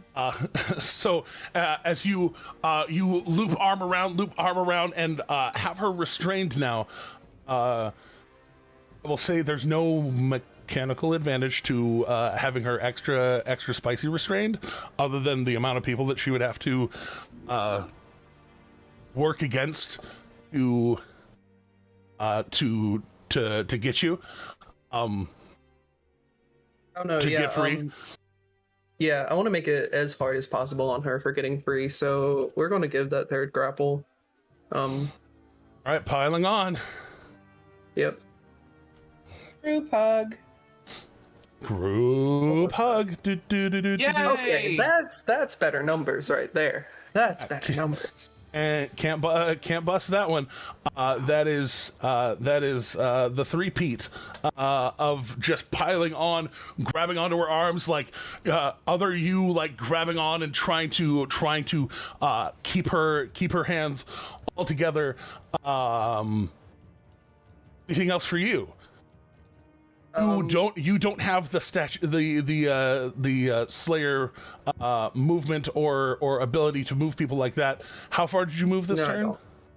I moved 20 feet and my echo moved 10 feet. Or no, sorry, I moved 25 feet. So I have 15 feet left. You'd be able to move 5 feet any direction if you want to. I don't want to use it. I just want to hold her real tight. Cool. Just making sure. This whole scene just reminds me of Infinity War when they were fighting on the asteroid and everyone dogpiled on Thanos to try and keep his grip. Yeah, that's all I'm seeing. This whole thing. By myself. No one be a Star Lord. Oh yeah, no Star Lord. Yeah. Free action. No, I'm going to yell, "Get the necklace! Destroy the necklace!" Just as my free action. Okay, calling out, grab the necklace, destroy the necklace. All right, Luca, you just got ripped free of Slayer's big ol' hands. What are you gonna do about it? Unfortunately, I'm going to put myself right back in danger, which may not seem like the world's best decision, unfortunately. What I am going to do is... so Slayer's head is currently theoretically unaffected by whatever the hell's going on, right? It does seem to be.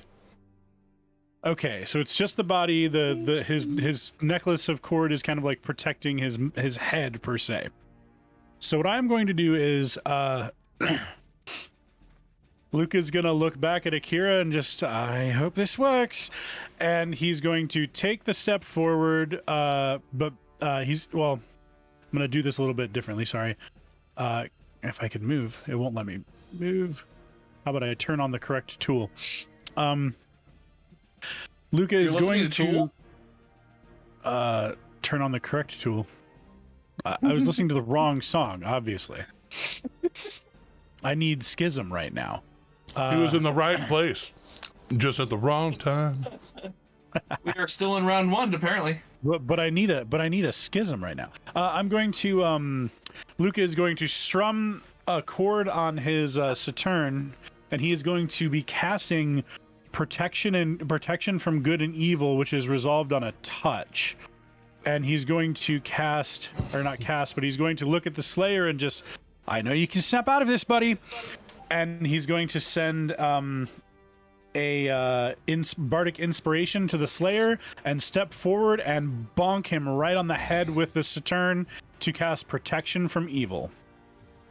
But now, You El Kabonged him. all right. Kabong! Do I need to actually roll to hit? I need to do No, that? not Oh, not. Actually, because normally you would be touching a willing creature for this. Right, that's why I had to ask if I had to hit. Yes, go ahead and make a melee spell attack. Okay, in that, I'm gonna go ahead and roll first. So, Umberin is not terribly dexterous. Take the advantage. I threw an advantage into the pot. You can take the advantage for it. I think I'm gonna need it. He called it before it rolled. Go ahead and roll again. Yes, he did. Earn the advantage. I didn't roll much better. I think 16 is just enough. 16 Yeah. is enough? Oh my 16 god, okay. is just enough. I'm actually super It's a excited about baby. that because hear me out on this. Spell attack is actually my highest form of attack, but I have no spells that require me to use it. So, All right. Wow. So just kind of starting the strum and doing a little bit of that Jack Black kind of walking towards him, and then suddenly, bah! You slam him. And as you focus your concentration onto that, watch as the shadows just whip back, and he falls forward onto the ground, and all of the energy wrapping around that purple energy is all like pushing all of that energy back into those handprints on his back. Right now, you have disabled the Slayer trap. well, Good the job. reason I wanted to do it because if the target is already charmed, frightened, or possessed by an evil entity, the target gets advantage on any new saving throw against the relevant effects, and with Bardic Inspiration, I hope that that's enough. So, Yeah, I already rolled that. sweet. The Bardic Inspiration mattered. Bardic Inspiration plus advantage. Bardic Inspiration is what put it over. So Love it. Absolutely the right play. Great job. You have only moved 5 feet. What do you want to do Yes. with the rest of yourself? 10, 15, 20, 25, 30. Hoping to get in range here in case I need to burn another healing spell or a silvery barbs to Indeed, you support have my friend. Put yourself in danger close enough range. The player has given us a player buff +2. He is tuned in and watching, so thank you, Reverend Dev. Ah! Thank you, Rev Dev. Also, look I at want to that. remind everybody that we still have a luck point. We have 1 luck point in the pool for all of Day Soup. It has not been redeemed yet. I'm the one who purchased that last week. Listen, as an avid video game player, I know that like there are these resources you get that are like, hey, this super rare magnum ammo that will kill stuff in one shot. It's like, cool, so never use this, right? Like, that's who I am. I will never totally touch get that it. ammo. Well, the best thing about a luck point is that you can declare it after you see your roll. that's the one. That's the one that you can declare after. So yeah. So okay. if you need a roll in clutch and something failed, you can totally take that luck point to try to Okay. make it. Oh better. right. I'm glad I bought that It was advantage. expensive, and I think it was worth it. It was expensive. All right, so Adkis, seeing Luca get freed, just kind of has that fuck yeah, and goes running over. Akira called out, grab it, grab the necklace, destroy the necklace. Aerodrome. Eridrin did Sorry, I apologize, Eridrin. We have all these A names. We have 3 A names right there, I swear. So he goes, It's all good. Technically, I'm Knock. Oh yeah. Never mind. Indeed. Hi, I'm Elfo. Hi, I'm Elfo. I'm a Hufflepuff. Anyways, so running around, he's gonna go for it, and it is gonna go for him. So trying to grab it. He's big. Everybody's going for something. Everybody's going for something. And she will have disadvantage because she is restrained. Jesus H. All right. So he. Oh, it's not a 27, but it's 2 12s. I didn't kick the lowest one; it added them. Why? I don't know. But it's still a 15. So Atticus running over tries to grab it, and as he like grabs for it, it starts to burn his hand, and he and is gonna go in with the other hand, with his fast fucking hands. Let's go, boy. Come on, that's only a 12. Remdena, again, a She disadvantage. can roll like shit. She can roll like shit. You can roll like shit. It's true. She could. I believe in her ability to fail. There it is. So, as she is being grabbed, restrained, dogpiled by the Eridrins, Adkis gets a hold of it and starts to pull it away and just snaps the clasp on the back of the chain. The spirit inside of her or around her shouting just no. He had to burn his bonus action to do that, so he can't dash away with it right now. Slayer on the ground, actually actively unconscious, fighting the shit inside of him right now, metaphorically. Spork, seeing the necklace getting grabbed, is going to run around. I haven't looked at his. Why you wanna get me run around? And he Couldn't help it. Sorry. Oh, you're fine. Blues Traveler missile. Indeed. He So every time you sing that, all it does is slow me down. Like Okay. every time. It's a surefire way to speed things up. I think Jeremy's trying to finish the sentence, guys. I'm sorry. Yeah. You're okay. I understand. I do. It's hard not to. So he's going to run up and is basically the only thing he can think of, because while he might not be the smartest crayon in the box, he is somewhat wise. He's been seeing this negative energy whipping out from this thing in all sorts of directions. So he is going to try to his own unconventional melee spell attack. As you see those healing flames wrap up on around his arm, as he is going to try and channel The other one. channel a cure wounds to that gem to try and do something. That's big. That's a big 25 to hit. He's gonna swing with the biggest cure wounds he can, a 4th level. There it is. That's for experiment. And as he just like reaches up and grabs around it, you can see like the shadows trying to like rebuff him, and the fire kind of wraps around, and he's trying to burn it, trying to cleanse it. It does not shatter from 21. It does look like that is harming it, and as it does, the shadows around Remdena start to retch, her body retching from this pain, active and actual pain. She's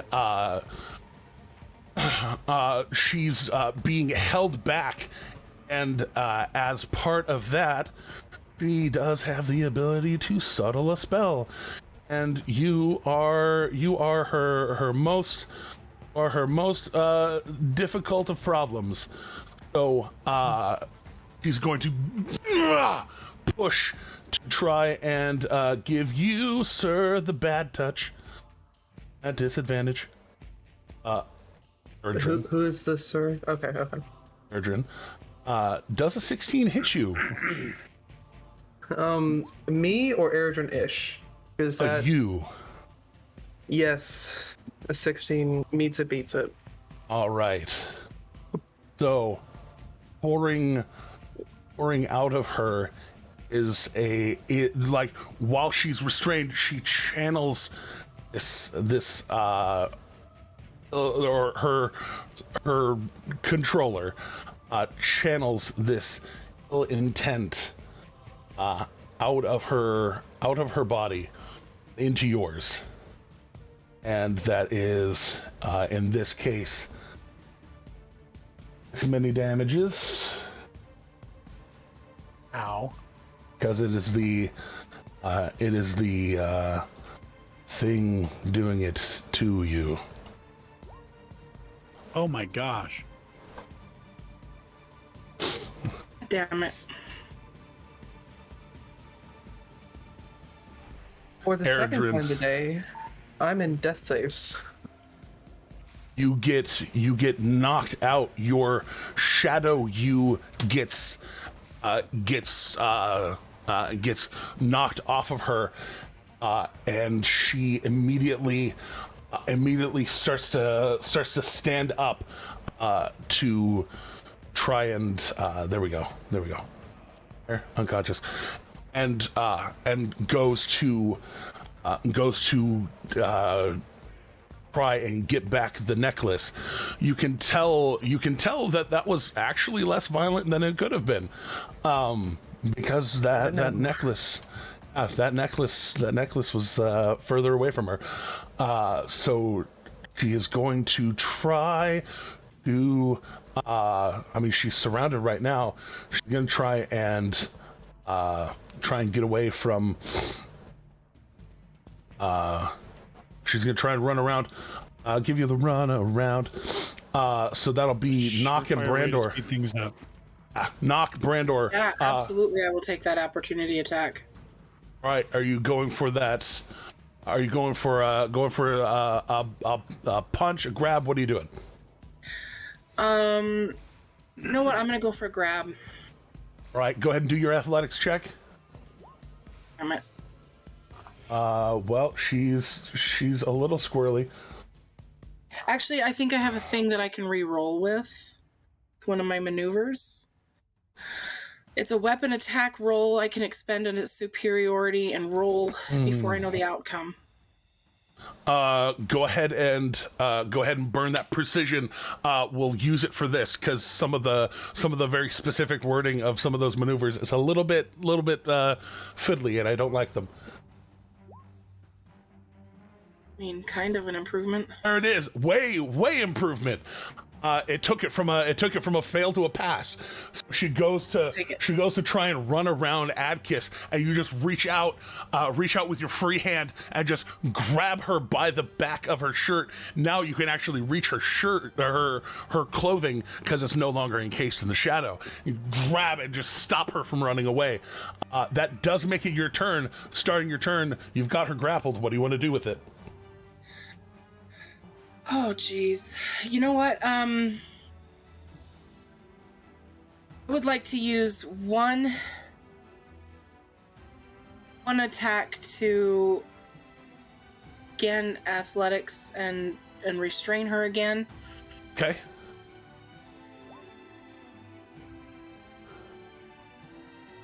Let's see if we can break that one. That's a 17. It doesn't work. It doesn't work for her. Or it doesn't work. That's what I mean. That's what I mean. It doesn't work for her. Or it doesn't work for her to get away. You're able to pull her back and then get your shield arm around her again and just grab and pull and grip. And then I would like to bodily drag her backwards. Movement. Where are you going? Away. So let me get my. I'll just move myself. I can only move like 15, 20 feet, right? Because I've got 40 feet of movement. I'll take her like here. You can move up to 20 feet. There you go. Dragging her away. Her here, away from everybody. All right, dragging her away, not only from everybody, but from that necklace. Perfect. And because I've got a second attack, and I don't want to waste it, I don't necessarily want to hurt her, but I think with her unconscious, we'll have a little bit of a better time. That helped with Slayer, but I'm going to go ahead and... I don't have a sword, but can I headbutt her with an unarmed? You can absolutely headbutt her with an unarmed, and you have advantage because you freaking got her. Oh yeah! You full bore drive your head into the back of her head, and you know you meet some of that shadow, but you feel Noggin too, and you can tell that this stuff is trying to use her against the rest of you. If you felt that nobody wins in a headbutt, but so did she. All right, badass, Akira. Can you point out to me where the necklace is on the ground right now? It's not on the ground right now. It's being held by Adkis, and Spork is actively channeling fire energy into it. Like you can tell, he's basically trying to break it with fire. Okay, so then while more accurately, the healing energy that you have seen him wield. Got you. So, okay. And then I'm not going to get involved in that. But what I am going to do is burn a key point to make sure I can get... Well, I don't have to burn a key point to get there. I'm going to... Good. Akira is going to... Boom, boom, boom, boom, boom, boom, boom. 35. 40 is right there. Perfect. Like a bunch of Select move. Gonna get right there where they can meet Ramdena's eyes, and they are going to sit on the ground and reach out to Ramdena's mind with detect thoughts. All right. Whoa. So go ahead, burn that detect thoughts.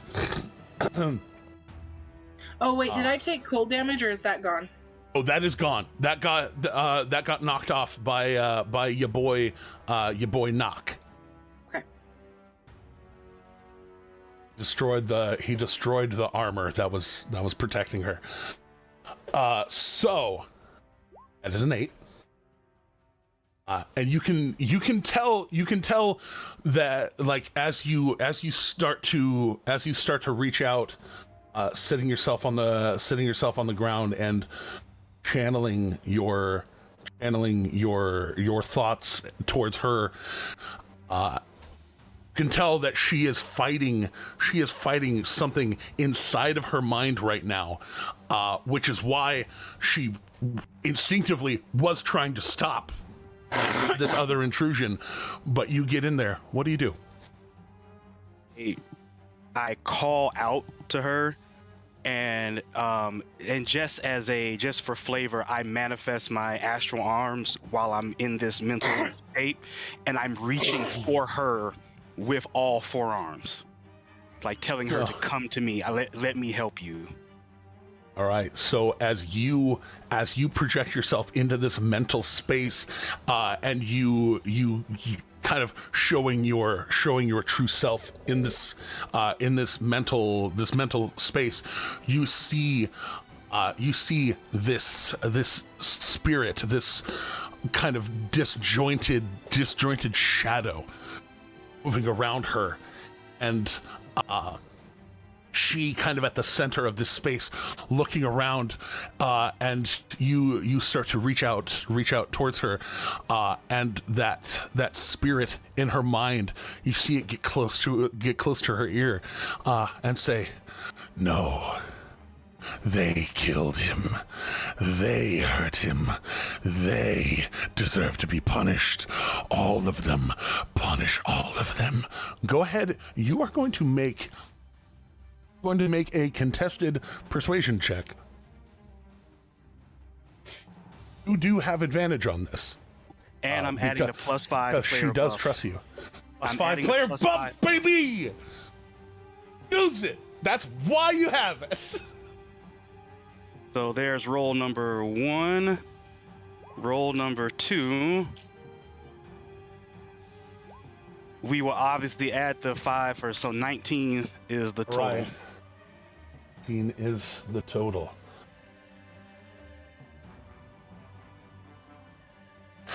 A natural 2. So in this first of your struggles in her mind, you hear this thing whispering all sorts of half-truths, mostly lies to her, trying to keep her in this state of anger, pain, fighting. Symbolically, can like I be using my psychic breath weapon to make the smoke lessen as I approach her? Oh yeah, trying to fight off, burn away the bonds. Yeah, you start walking forward. Your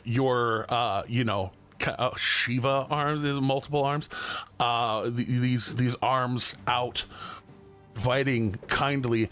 You hear these lies, and you just start speaking gently, calmly towards it, and your words manifest in this breath that start burning away some of these tendrils that are holding on to her. Some of them coming back, some of them recovering, but not all of them.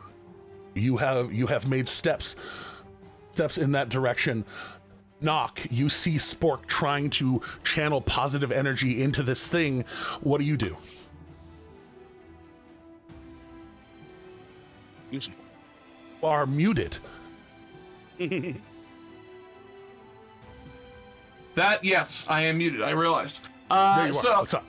I realized that obviously Noct does not want to be hurting Remdena. He's not trying to harm her in any way. So, of course, and he sees this happening. He's like, I actually might be able to do something about this. So I actually run on over there, and I was like, I have new toys. I'm going to use them. And so if I can actually get my icon, there we go. Me go where Spork is. Me go right here. Spork's right. Spork is right. He's literally right next to you. Yeah. Spork was over there, and so I was trying to move myself. And I'm like, oh, where am I? Where am I? Where am I? I will go up next to Spork, and I will go ahead and cast the only healing that I know. But before I do, with a bonus action, I'm going to go ahead and give myself Bardic Inspiration. You can't aim it at yourself. You can aim it to other people, though. You're not able to give yourself Bardic Inspiration? Correct. There is only a very particular... There's a particular bard at a particular level that can give themselves Bardic Inspiration on ability checks. Gotcha. I see. Never mind then. But I will go ahead. I know. I played that kind of bard for 2 years. Awesome. See, I've never played a bard, really. I have dabbled in bard. It was level 14, too, so it was really high. Moving on, though. Do you want to throw that inspiration to somebody else? Yeah, for sure. I'll go ahead and who would need it right now in this case? I would say I guess Akira would be the one that needs it right now. So I will while Akira is in their kind of trance, I guess. I mean, they did say they're sitting on the floor, right? Trying to reach out mentally. Oh yeah. Okay. Well, Akira, you would hear me as I'm casting my spell. I'm using this as well to also cast some inspiration your way. I'm still very much practicing Snowdrops in Summer, and so I'm playing that song, But you hear this, and I will use that to magically inspire you. So let me cast my Cure Wounds. As part of your Cure Wounds, make a melee spell attack with advantage. Now there are two people. Like Adkis is holding it. Spork is like has attacked it and is pressing down on it. Okay. Just unarmed strike, essentially. No. On your spell page up at the very top, it has your spell attack. Oh yeah. So make that with advantage. You said. Make that with advantage. Okay. Did it roll? It didn't. Oh, it did roll. Okay. 21. Yeah. 21 hits. All right. So you walk over and you start channeling in that positive energy, putting your hands on it too. And you can tell as you put your hands on it, you feel that cold sensation that just knocked you the fuck around for a second. Mm-hmm. You now helping to control, contain, hold it down. Erdrin, you are currently unconscious and hurt on the ground. It is time, my lad. Let's see if it's your favorite time, death saving throw time. Yay! This is my second curse. If it any day now. You were in an endless loop of die and live, die and live. I really am at the moment. If it doesn't roll in the next 5 seconds, I'm just rolling it on roll 20. I will accept that entirely. 3, 2, 1. Oh! Hey, 15's a good number. Here for death saves. Indeed, we'll see about that. It actually works. Luca, you see Spork and Nock both channeling energy in. What are you doing? Eredrin is down and making death saves, right? Eredrin's down and making death saves. All right, I'm gonna cast a healing word on Eredrin. I knew you would. Of course, You're gonna cast You Thought. That's what you're casting. Thought. You thought. I'm gonna cast Not on My Watch. That's why Akira was not worried, because I knew Luca was gonna take care of it. It's Yeah, not great, same thing with Alec. Alive. So 6 hit points is max hit points. You have 6 maximum hit points. 6 maximum hit points, yes. You have 6 times the maximum, okay. And then I am going to use, given the unique circumstances of this exact situation, I am going to use Counter Charm. And I consider Remdena herself to be friendly to us, actually. Of course. Because she's not actually attacking us. Like, she was mad, but she's not taking it out on us. Whatever is inside of her is what's doing that. And so I would like to cast Counter Charm, and I hope that it would work because it may give her advantage on saving throws against being frightened or charmed, but also against everyone within 30 feet of me of being frightened or charmed. And all right, do you want to maintain where you are, or do you want to move? I have to move to get her within 30 feet of me. Okay. 5, 10. You know what? I'll just move just to here. The necklace is still in Adkis's hands, yes? Necklace is in Adkis's hands. Spork is holding it down. Nock is holding it down. Gotcha. All right then. I think that's where I'm gonna stop for now. That's all right. That's an action, a move action, and a bonus action. All right, I think we're good. That's all for today, kids. Yeah, keeping the tune going, keeping it going. All right, Adkis does not know what to do with it now that he's holding on to it. Basically, Spork and him are Spork and Nock are the ones with the idea on what to do. And so he's gonna stand there and he's gonna trust the process because he doesn't know what else to do. Slayer is unconscious. Spork Gonna fucking try it again. Now with the help of Nock giving him advantage on One more time with feeling. his melee spell attack. Ooh. There goes with advantage. 24. Beautiful. He's out of 4th level slot, so 3rd level slot it is. Come on. Here we go. 1, 2, 3. The good lad. Crazy bout Elvis. All right. So, as we do, that was. Oh wait, did on his last healing attack, hashtag healing attack. I did not. His fire spirit is out, and kicking. So I need to roll both the D8 for that last one and the D8 for this one, because his weird bonus, kid baby. impersonates his Elvis. Indeed. Jiminy Christmas. All right. 21 and 5 is 26, plus 4 is 30, 40, 48. All right, so this thing is cracking in their hands right now, and you can see the energy. Nock, what does your healing energy actually look like? I counterspelled the fuck out of it last time. So what does your energy actually look like? Yeah, this is brand new to me, so I really haven't thought about flavor. I would say that it would be more of a I guess the color of it would kind of look, it would appear to be the same color. I have very pale green hair, so I would say that it kind of comes off in that same hue, and it does not seem to retain any sort of shape one way, kind of like me. I'm ever changing. So this thing is like it's amorphous. It's not like, I wouldn't say a blob, but it is constantly waving in and out.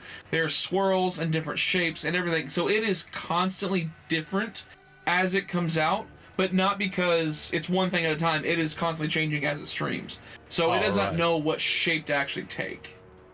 Oh, kind of morphing in with the energy already there, taking the orange flames and putting in some of the green with the orange as it's burning. Spork, you can see kind of the green getting into the cracks of this thing and helping to try and shatter it. It's damn near done. But Spork basically shouts out, "I need a little more help!" Ramdena being full grabbed by Brandor. This time it's all coming at you, bud. It hurts too. Because you're using your shield and you're grappling her, you're not gonna have your shield AC for this one. Okay. But her attack is going to be at the disadvantages for obvious reasons. She is subtle spelling you. That is a 12. So just the tendrils themselves just like try and reach back, grab onto you. One more time. She's calling out to you, not actually able to affect you with the command spell, but just get your hands off. And these shadows that are starting to show some of that green and orange energy, just reaching back, trying to grab onto you, not making purchase as they grab onto you. What do you do? Jeez. Am I able to tell that something's going on between Akira and Ramdena? Oh, like looking over, you see Akira just walk very calmly forward, sit down, and there is a glow around Akira when they express their psionic energy. that is unmistakable. The green, and now more recently an amount of purple burning through it. It's all currently focused around their head, and there is a little bit, and you're close enough where you can see kind of below these tendrils of shadow that are on her. The odd glowing bright blue of the center of her eyes, kind of in the center where there should be a black pupil.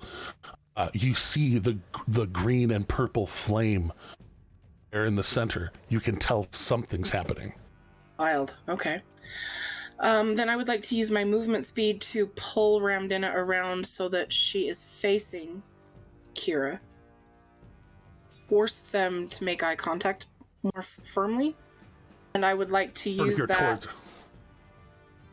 I would use my movement speed so there's still 5 feet between Ramdena and Akira, just so she can't kick or. Easy enough. Yeah. And then I would like to use my action, because I'm making them make eye contact, to lend the help action to Akira.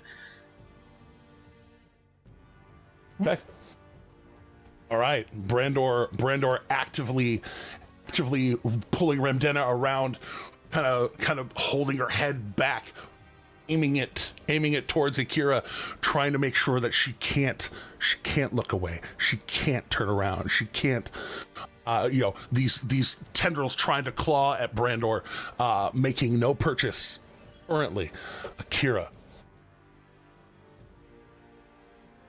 you're in that liminal space, getting closer, exhaling out the words, connecting bits of these tendrils yourself. You do.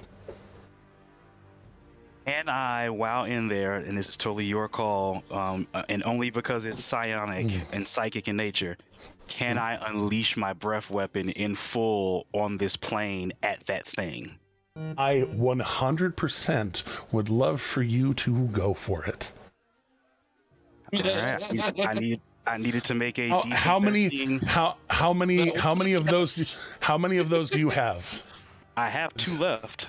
So funny enough, you can replace an attack with your breath weapon. You want to release both of them. Yep. Go ahead and roll all those motherfucking dice. They just have to make a DC 13. It's safe for half anyways. Oh yeah, that's true. So let's roll some. Come on, why don't you roll it on here, thing? All right, here we go. So I am right here.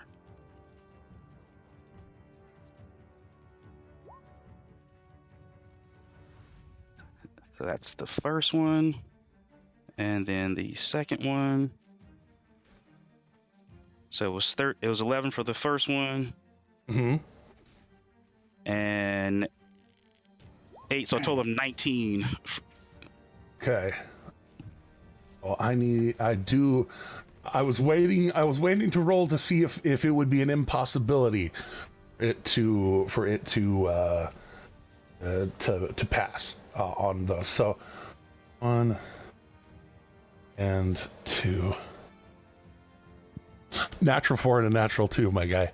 So as you in this liminal space walk up, as you actively focus the energy coming out of your mouth, what do you say to this spirit that is enrapturing Ramdena? Tell it, not only will it let her go, you will let her go. You will let Slayer go, and you will die here. And I just... As you exhale and are you in this particular case, you are basically bathing Ramdena in a protection with this energy, and able to focus it on the shadow itself, sparing her. And As it's washing over her, you can see it turn its face, this kind of almost canid jackal kind of looking face towards you. As you're burning away all these other shadows, it brings it into focus, and it looks towards you, and its eyes focus in on you as it blows over it and starts tearing all the bits off of her, and it just looks at you and says, I will remember you. I will remember you. I will get you. And it just blows away. Randor, you feel Ramdenda's whole body limp. Spork, knock. No, I got you. Spork, knock, and Adkiss, that gem that y'all are channeling energy into, suddenly shatters into pieces and starts melting immediately into shadow. As you see that green energy that you put into it, Knock, suddenly also takes a purple hue. You take no damage from it. It doesn't hurt you, but it basically vaporizes, and as it shatters and scatters to the ground.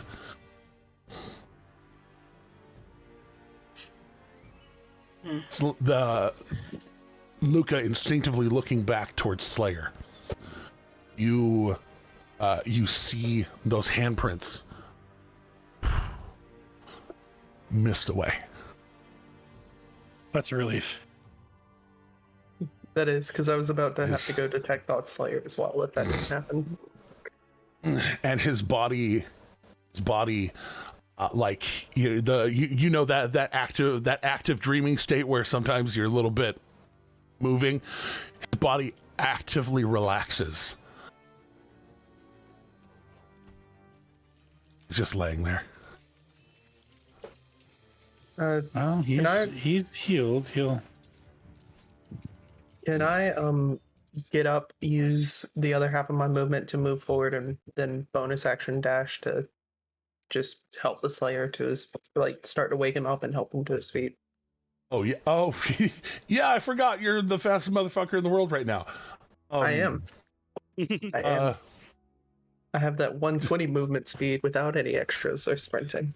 Yeah. Bonus action dash. So, running over, tapping Slayer on his shoulder. Also one of the stronger people in this group, able to kind of roll him over. And he opens his eyes and, hey, what's up? Everybody all right? And he starts to get up and just kind of look around. Everybody all right? And I'm going to hug the Slayer after he gets up and just say, I think, and just kind of slump into him because I am in pain, a lot of pain. Oh, buddy. Oh, you all right? And he is going to, because he has full control right now, he's going to dump all 10 lay on hands into you. Just no, don't do that. Don't do that. It's like, oh, it's all right, bud. It's all right. You're okay. You're okay. And just you feel that electric charge just charge out of him and into you. All right, bud. You're all right. You're okay. You're all right. Erdrin, is the Slayer just getting hotter by the second to you? No, I'm not going to flirt with the Slayer. I'm not. I promise. He doesn't flirt with people that he has seen actively dismember things. To be fair, fair enough. Well, I mean, we don't know my whole backstory. Okay. In recent memory, anyways. So, you go and give Slayer a hug, and Slayer hugs you back.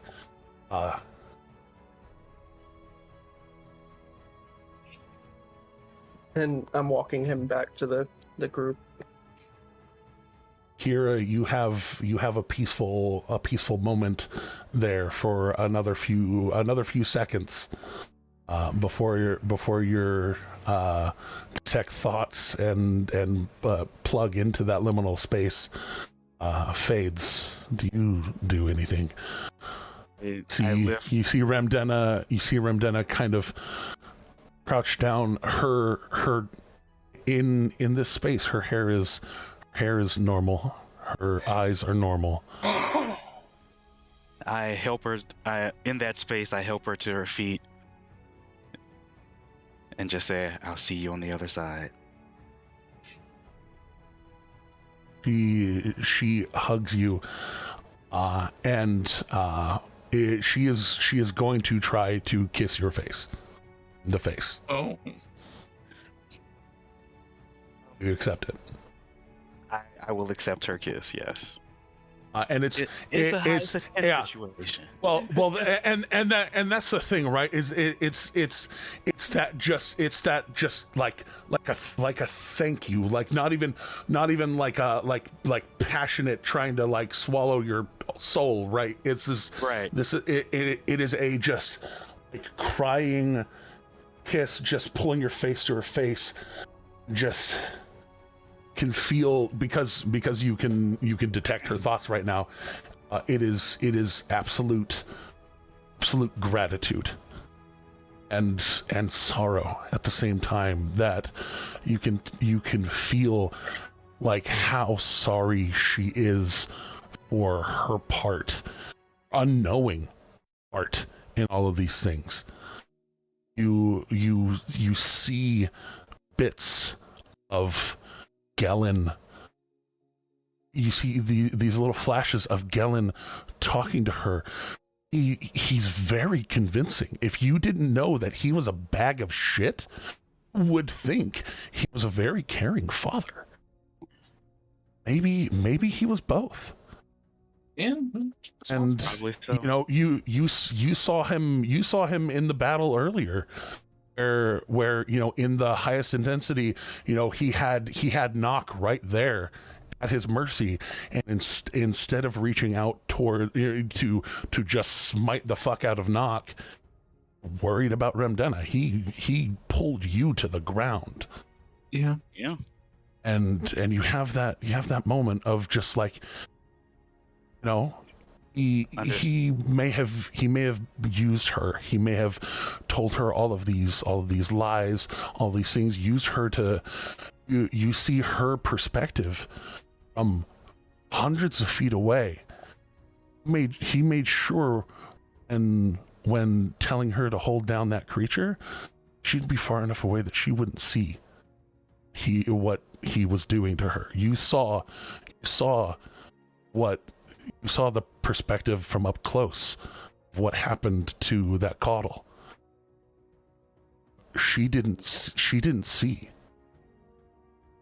as much bad as he was doing. He did try and shield her from the worst of it, even if he was using her for some of the worst of it. And then you see back into the forest, a very familiar forest where y'all had your own little set of adventures, where he gave her shard and told her to pray to it, to connect to it, would protect her. That it would empower her, give her abilities to survive in this very hard, very cold, very terrible world. Completely manipulated her. As it all fades, y'all watch. The rest of you watch as that walking stick in her hand had energy about it. It had extra vibrational kind of magical quality about it. The shadowy parts of it broken. She lets it go. It falls to the ground. It doesn't seem to be possessed of any extra energy. or you keep her on her feet until she comes out of that liminal space, kind of getting control of her body again. And you see her, see Akira sitting on the ground peacefully. As she turns towards you, you see that the bright blue, the odd blue that was in her eyes has faded back to a very natural, vibrant, beautiful, attractive green, but natural green. She turns around towards you and just like drapes her arms around you and, I'm so sorry. So sorry. I'll just hug her, the kind of like cradle, like they're there. It's okay. Good.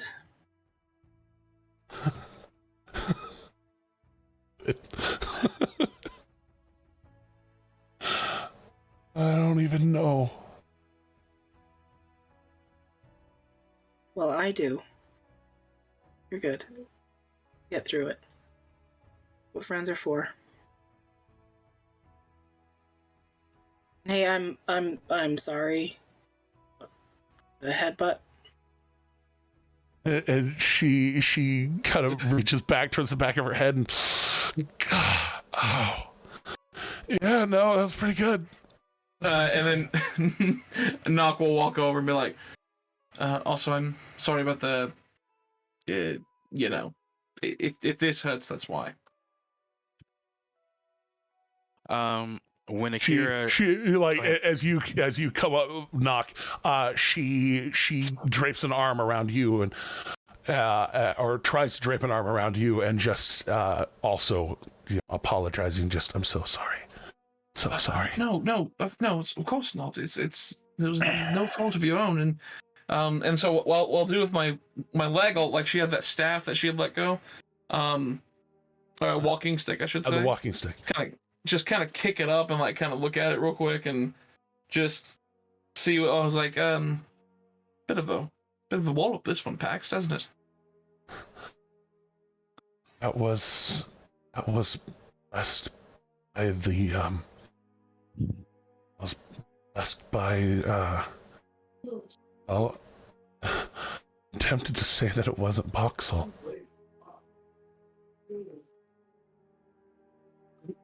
It was walking up. Ed. No, go ahead. I'm tempted to say that whatever blessing it had is faded now.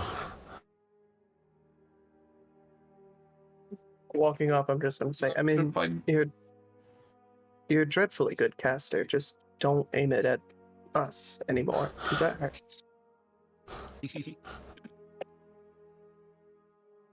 And I'm gonna kind of like level eyes with her and just kind of be like, there's been a lot happened today to, well, all of us really. But I'll look at her to say, you take your rest, you get calmed down, and anything you would like to explain about, well, the true nature of your family, I'd be happy to help. But until then, I won't burden you with that until you're ready. Oh, I knew Grandfather Forsyth was not a man to be trifled with. We occasionally went to Zadash to go and this party or that, and my mother doesn't like him. And your mother and I have that in common. But I don't know how I'm going to explain Dad to her. What do I never met your mother, but I imagine she understands the nature of his. You I think you might have. She's Arena Klumop at the bar. The one that runs the whole. Forgot about that, actually. No, it's fine. Yes. well, if anything, she understands possibly the nature of his employ. So here, one would hope that she would. I apologize for sounding crass in this case, but be emotionally ready and prepared for such an event. I don't know what she knew about what he did. When we left Hopperduke,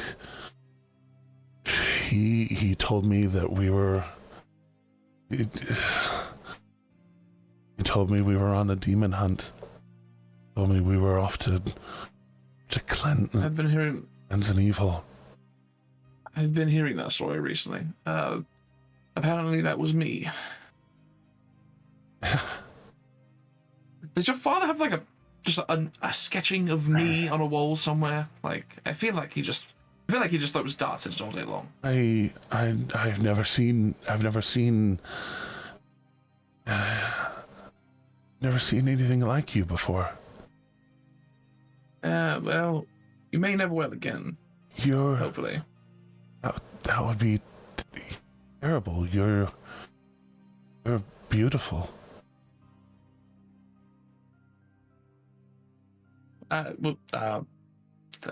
Thank you. And he really genuinely does not know how to react to that.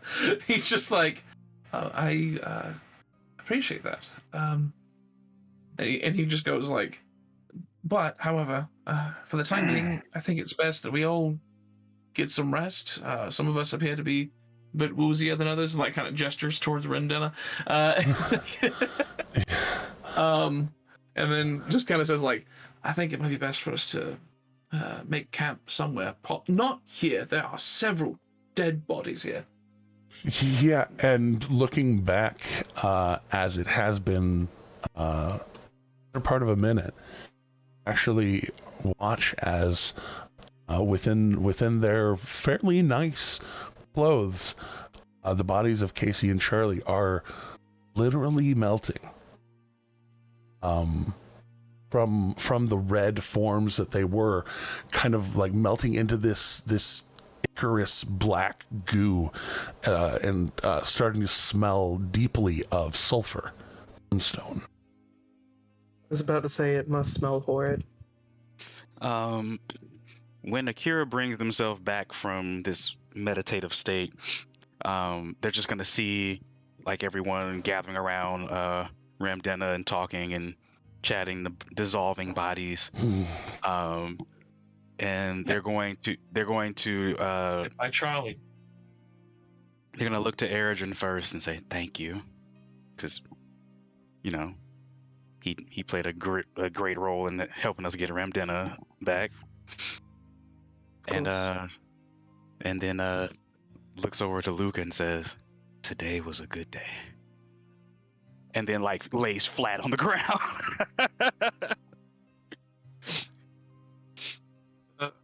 Completely exasperated. Sure we have the same definition of a good day.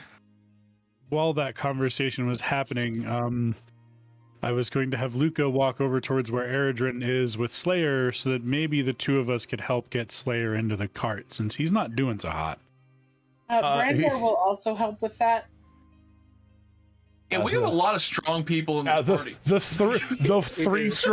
three other strongest people helping the strongest person onto the cart. Over and into the cart.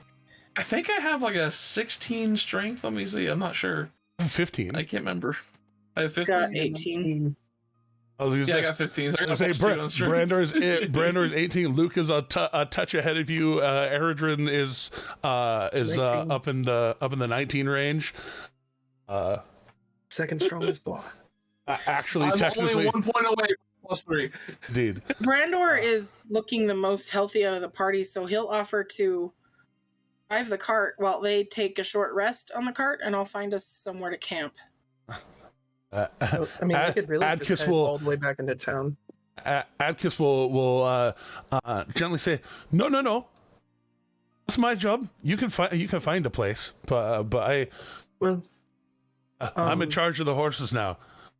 Before All right, we leave, we need to before we leave, Spork. It's like he's like, I'm good at one thing now, guys. One thing. He says he's good at one saying thing, but this dude was legendary during this fight by snatching up that necklace. Yeah, Agnes Agnes has gold. earned. Yeah, he earned every piece of his pay. Yeah, And he also, in a way, he even like saved Rendena to a degree by doing that. Yeah. He did. Yeah. So to the point that even Knock is kind of like just at the point where like he's okay, I guess. yes. We do need to make one stop before we head to our place of rest. I have a question out just above table. Did Jelen have the koala scales on his person? Oh yeah. That's what I So was now, I got whispered about that earlier, and I was going to get to it, except there was this other thing going to happen. The fight. But got your message, by the way. So as Spork goes over and lifts up Gellin, or 95% of Gellin, you see, you can see that, like, now that all is said and done, yeah, Big Leo did kind of a number on him, but there's an oddness to the way that things happened. You saw you see, trying not to put too much gruesome detail into it, left side of his face looks like that's where the explosion came from. It's absolutely demolished. Has kind of those char marks of negative energy. Looks like they've kind of cauterized the problem of missing a good third of your face. The entire like left eye socket and outward on.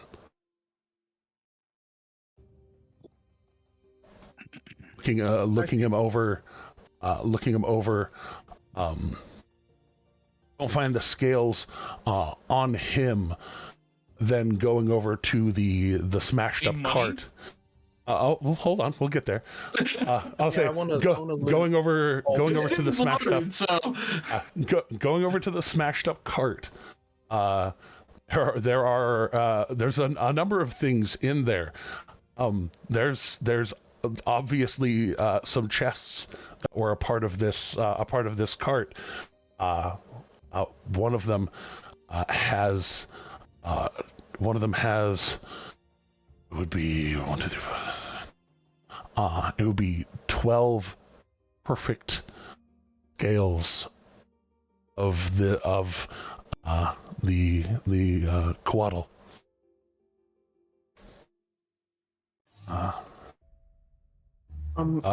That were in a box, no longer in a box. They're in rubble. Gellin himself,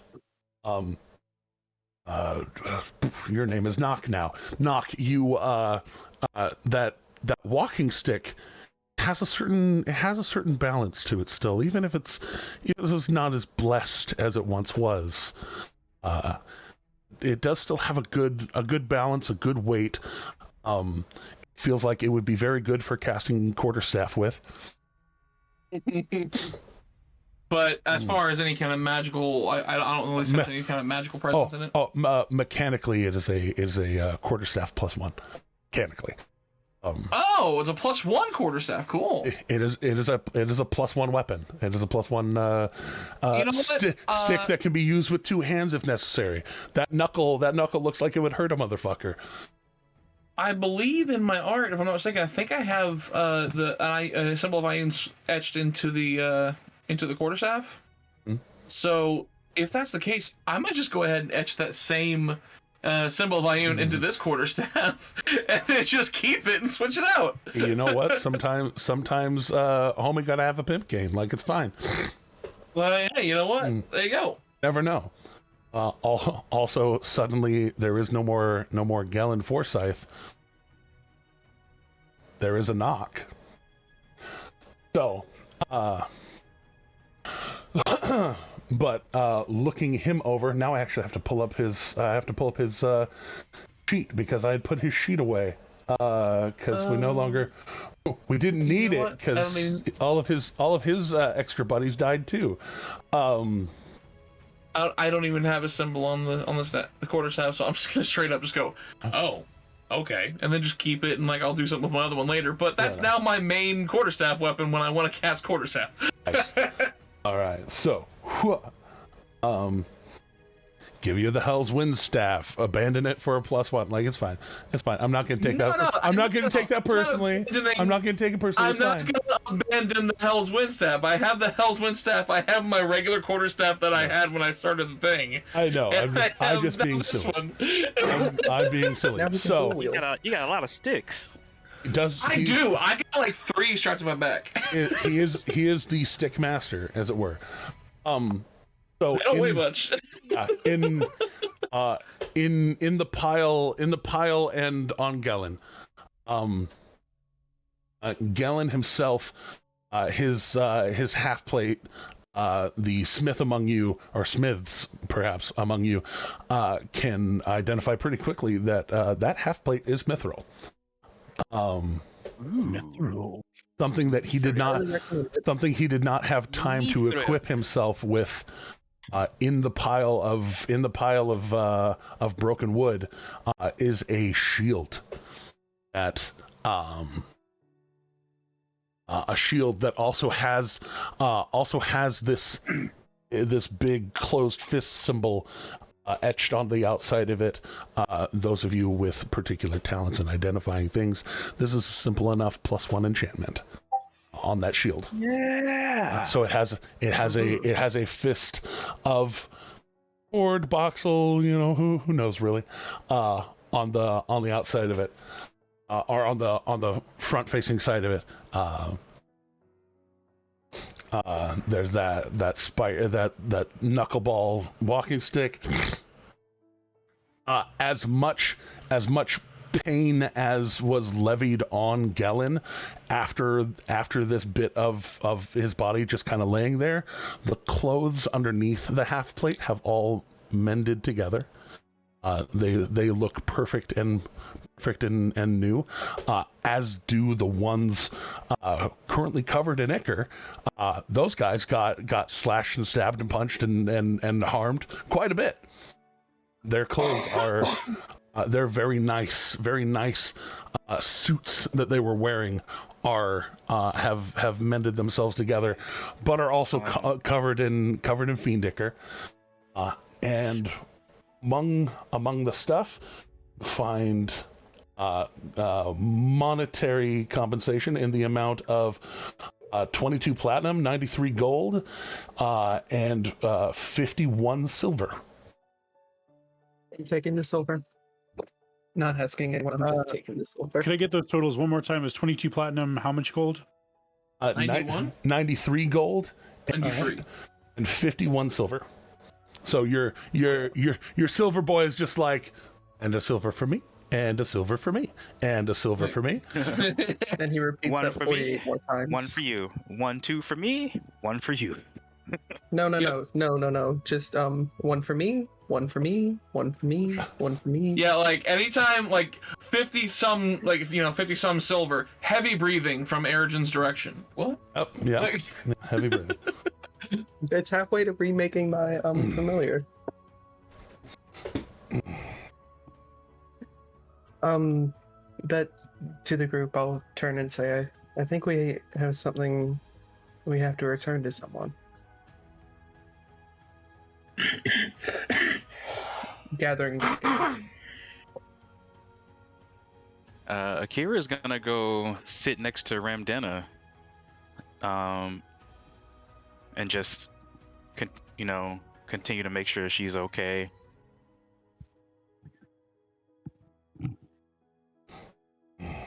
For another about 8 minutes, that fire spirit continues to swirl around Nock. Spork is very specifically going to target you with another of the Healings. good touches, the healings, the curing of the wounds is with an extra D8 because of fire spirits. Yes. Which is really cool. Yeah, no, wildfire druids are strong people, dude. So 14 health. 14 health, and he's gonna hit you one more time with a slightly lower level one. Well, 14 plus another D8, 15. Oh.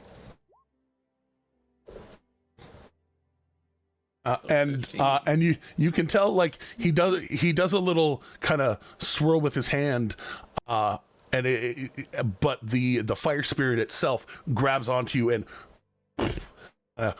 pulses over you. You feel the warmth through you. I'm like, this is like, he's very cute. It's like, it's almost upsetting how cute he is.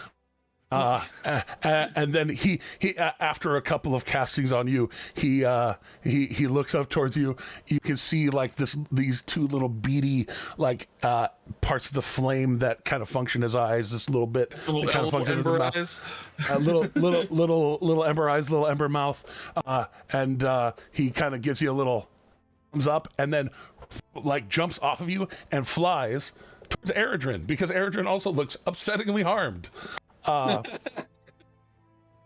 Eredrin, this little fire boy, flies off of Nock and actually flies in front of you, almost this little tiny on fire Iron Man floating up towards you, and it opens its arms like invitingly, like you understand the universal language of give hug.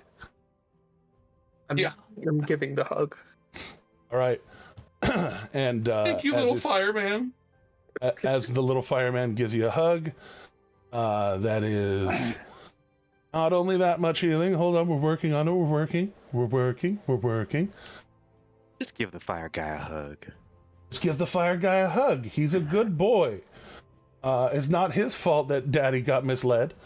All right, all of that healing. So 8, 12 is 20 plus 5 total, so that's 25 total health over the course of 12 seconds. As this thing just gives you a warm hug, and then like the arms extend around you, and you feel some of your wounds closing and things healing up for you. Wonderful, amazing. This fantastic. Spirit. Guys, I think we owe a visit to our now widow or widower. We do indeed. Boy, yeah. Should we rest up before then? I mean, obviously, and I look at what happened. I'm like, I may not need it now as much, but I feel like Rendena could use some rest. And Atticus kind of gestures. Atticus kind of gestures to the cart and is, pile on in, Spork and Slayer, they have this meeting of the eyes, the big guys, and they're like, almost in unison, we'll walk. And kind of recognizing that little bit of ha ha ha among the two of them, little Fireboy goes over and also cures him a little bit. Now, what I see from Eredrin's eyes is that Eredrin saw that interaction between Slayer and Spork and totally interpreted it as flirting. And now, I'm kidding. Whom it may concern. We're taking a trip to Paris. It's a generalized to whom it may concern love. As we're sitting on the cart, I'm gonna sit next to Luca with Ramdena to my left, and I'm gonna wrap my tail around Ramdena to hug her, and I'm gonna lean my head on Luca's shoulder and just take a nap. Oh, Oh, little thruple. That's so cute.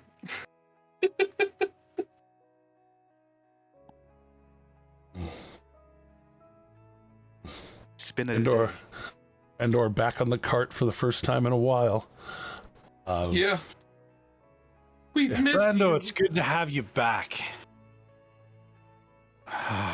Yeah, Akira's eyes will pop open and say, "Yeah, so happy to see you. Thank you."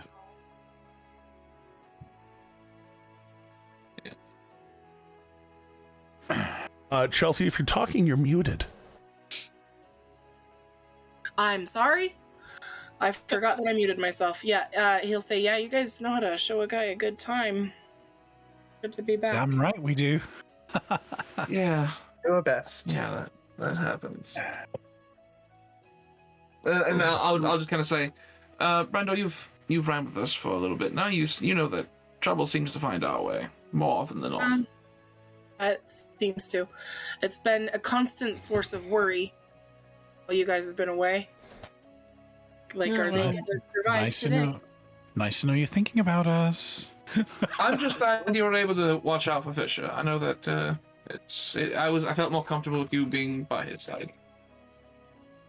It's very exciting sitting by the door. Hey, you Well- you could take the time to learn a new craft. It's always fun.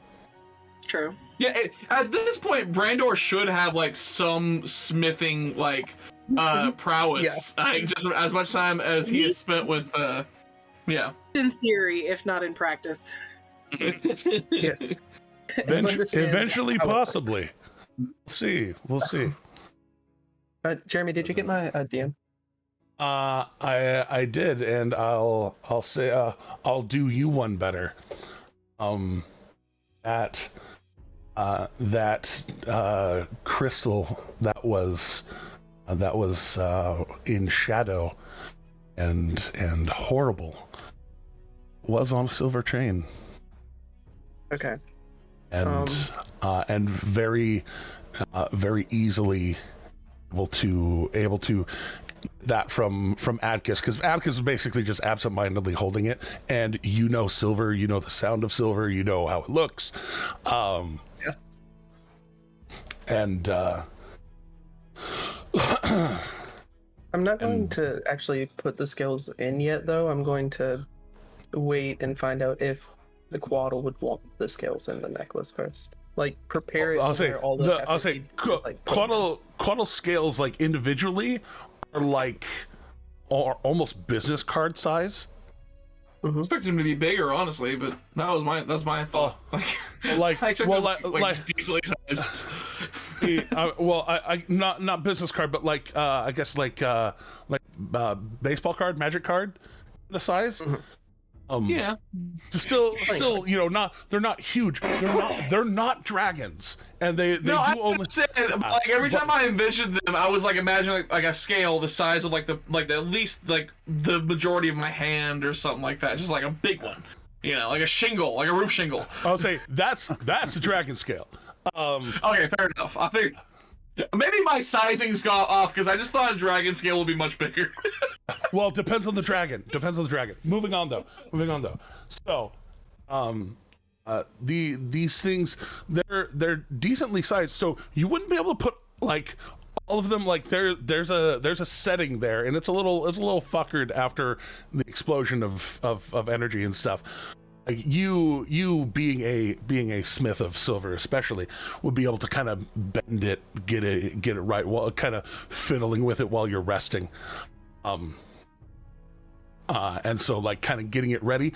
No, this is one of those things where a skill check perhaps wouldn't even be needed, because you're not under a time crunch. You're not under and this is already just a thing. So you're just making it happen.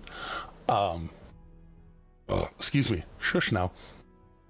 But yeah, I don't want to inset it, however many I'm going to put in there. I don't want to inset them yet until I know that would be what our widower would want, or widow would want. And heading back the way you came, knowing right about where pulled off the road before, just like an hour and a half ago, and heading back out there.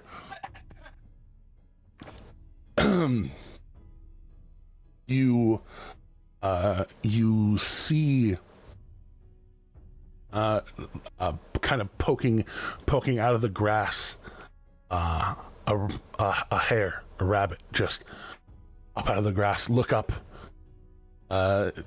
hearing the cart coming. Then oddly, it starts galloping towards you all. Brandor draws his sword. Bertrand stops Brandor.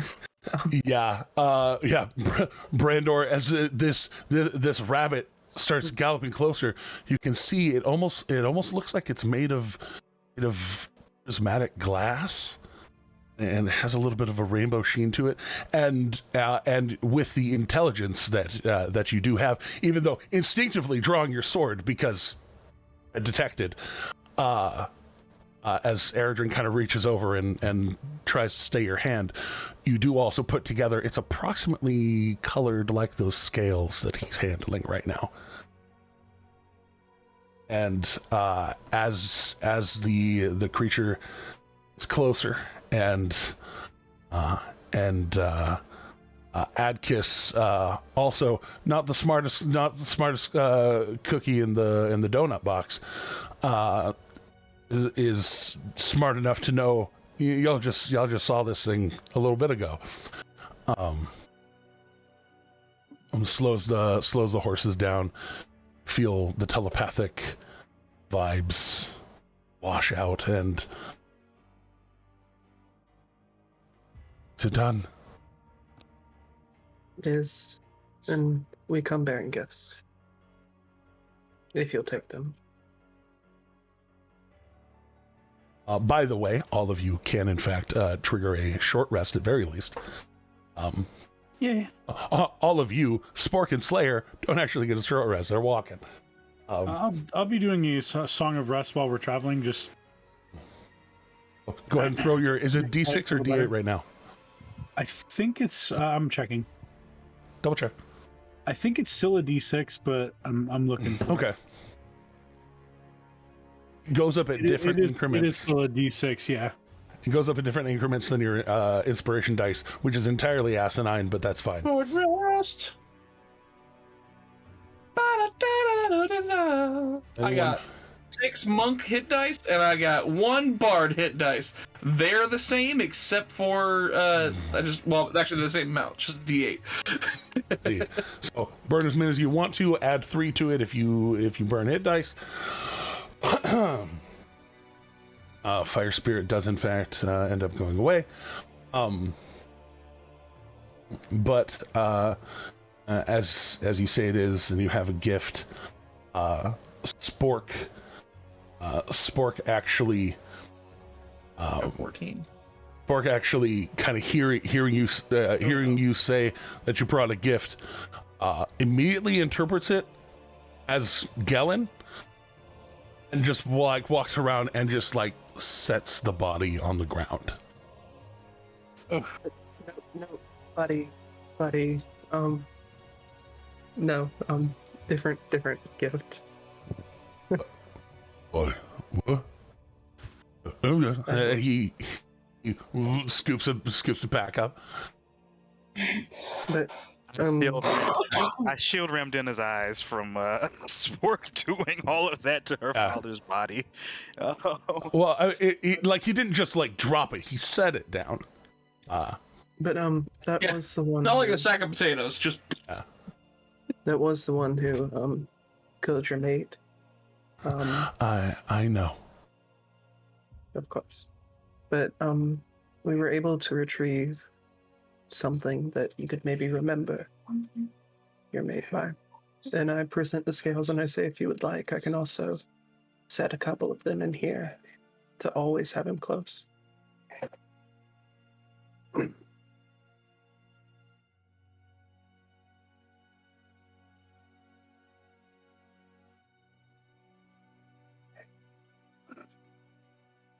She she starts to morph out of her rabbit form. Brandor, whether or not this triggers the fight or flight in you again, that creature distends itself, and you have a moment of like, oh, what the fuck, as it turns into its serpent form again. But then you recognize one of the flying creatures that y'all had seen very early on in your adventures leaving Grimgalir, one of these rainbow quaddles. And this winged serpent, large, kind of would be imposing if she wasn't putting out this like telepathic vibe of calm, peace, twinges of sorrow, but still. And as she kind of raises up, wings tucked in,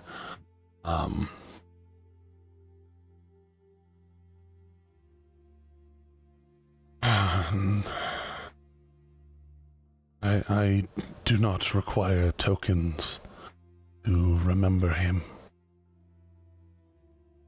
My memory does not fade.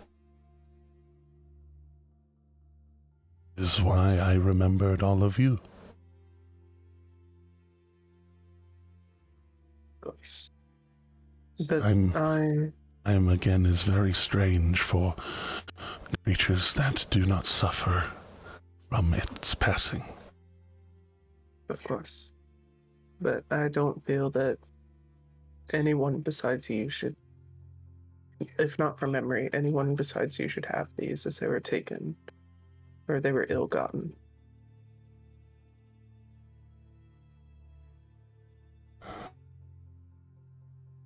Ill-gotten they were.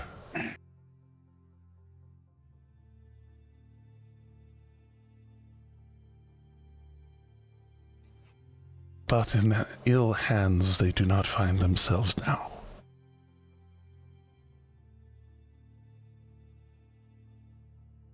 Thank you. Thank you, all of you. And like as she's kind of looking over, she does like pause her gaze on Ramdena, and her eyes start to swirl, a twinge of kind of green golden energy.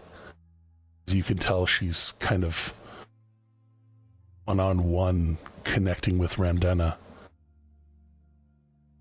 You see again that same little twinge of energy. Those of you close enough to see Ramdena's eyes, that twinge of energy right dead center of her pupil, and there's that little bit of stare out into space, and that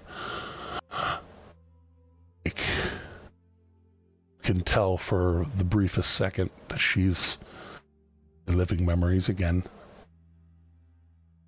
And she and her Coatl friend both have a shared moment of sorrow, of regrets, of what eventually very much turns towards forgiveness, gratefulness, again with shared sorrow, both of them being used for different things. And my friend with the notes, I swear I should remember her name, but my brain. Notemaster. Let me pop. Potion seller, give me your strongest potions. Thava. Thava, that's right. Thava's kind of like, tall, kind of regal, almost judging sort of gaze.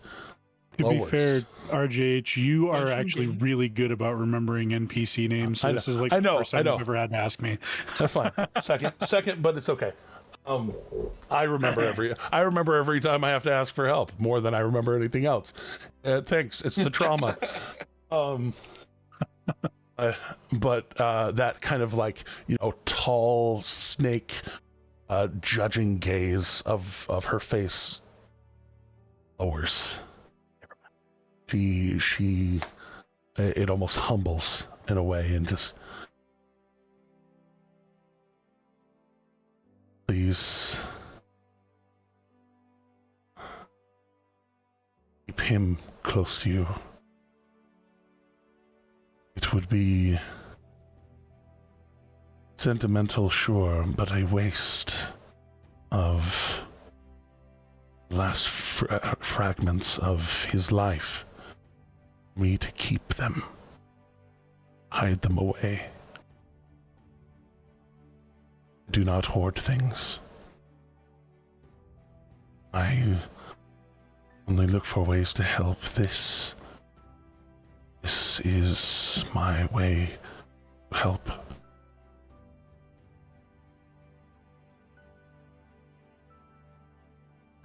Perhaps take one of his, overlay it with one of mine.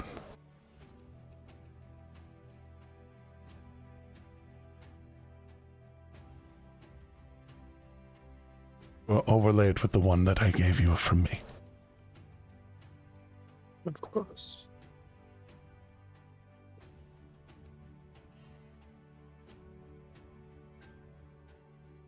I hope to see you passing on the path again. I wish that to be in safety. I have a quick question. Among the scales that we've found from Anvari, are there any small or broken pieces roughly the size of like a guitar pick? Of those ones, no. Okay, I figured they weren't too gentle when pulling them out, so though those ones you can tell this is not enough scales to represent the full creature. Of course. And also in the scry from before, you did hear them talk about having been somewhere. Does Brandor realize that the scales that he saw they were trying to sell to Fisher? Did he make that connection? Yeah. Are those the scales that we're now missing and trying to track down? No, the ones that got shown to Fisher, they had taken four of these scales and brought them to Fisher. Five. They brought 5 of them to Fisher, and then and now there are a dozen of them. Technically, a baker's dozen because there's one from her as well. There are 12 of these whole complete scales. So there are none missing that I know of. There are more than the ones that you knew of. You had only seen four shown at pictures. There are 12 of them total that they had taken that were whole. And knowing what you know about creatures and judging by the creature immediately next to you, this isn't enough to make a full bottle. These are probably the only ones that are still in perfect condition. What happened to the other one? So there is likely a rest of this creature that is somewhere. Well, it's not a new day, so we can't ask for a scry. Correct. It is just a little bit later in the day.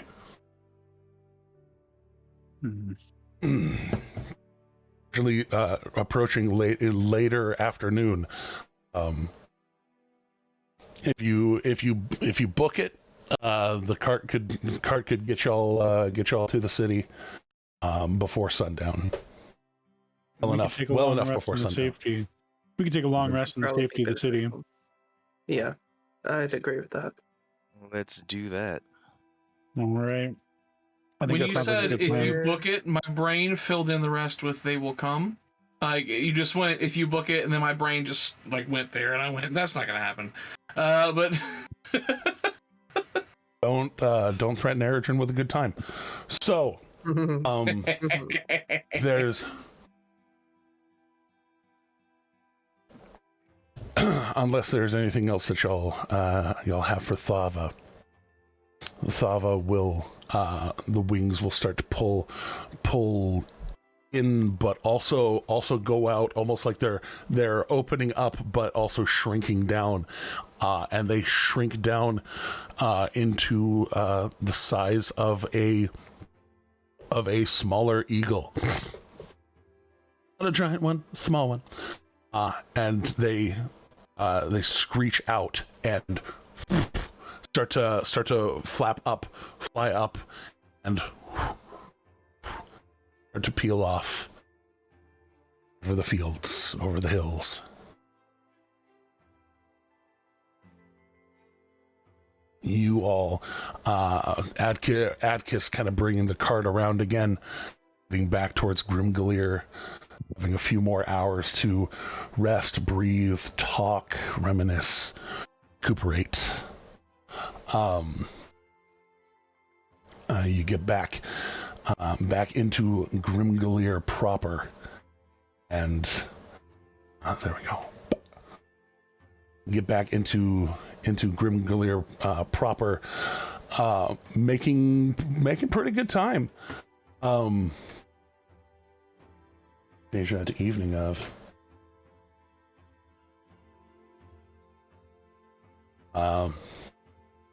Pulling back into that Grimgalier.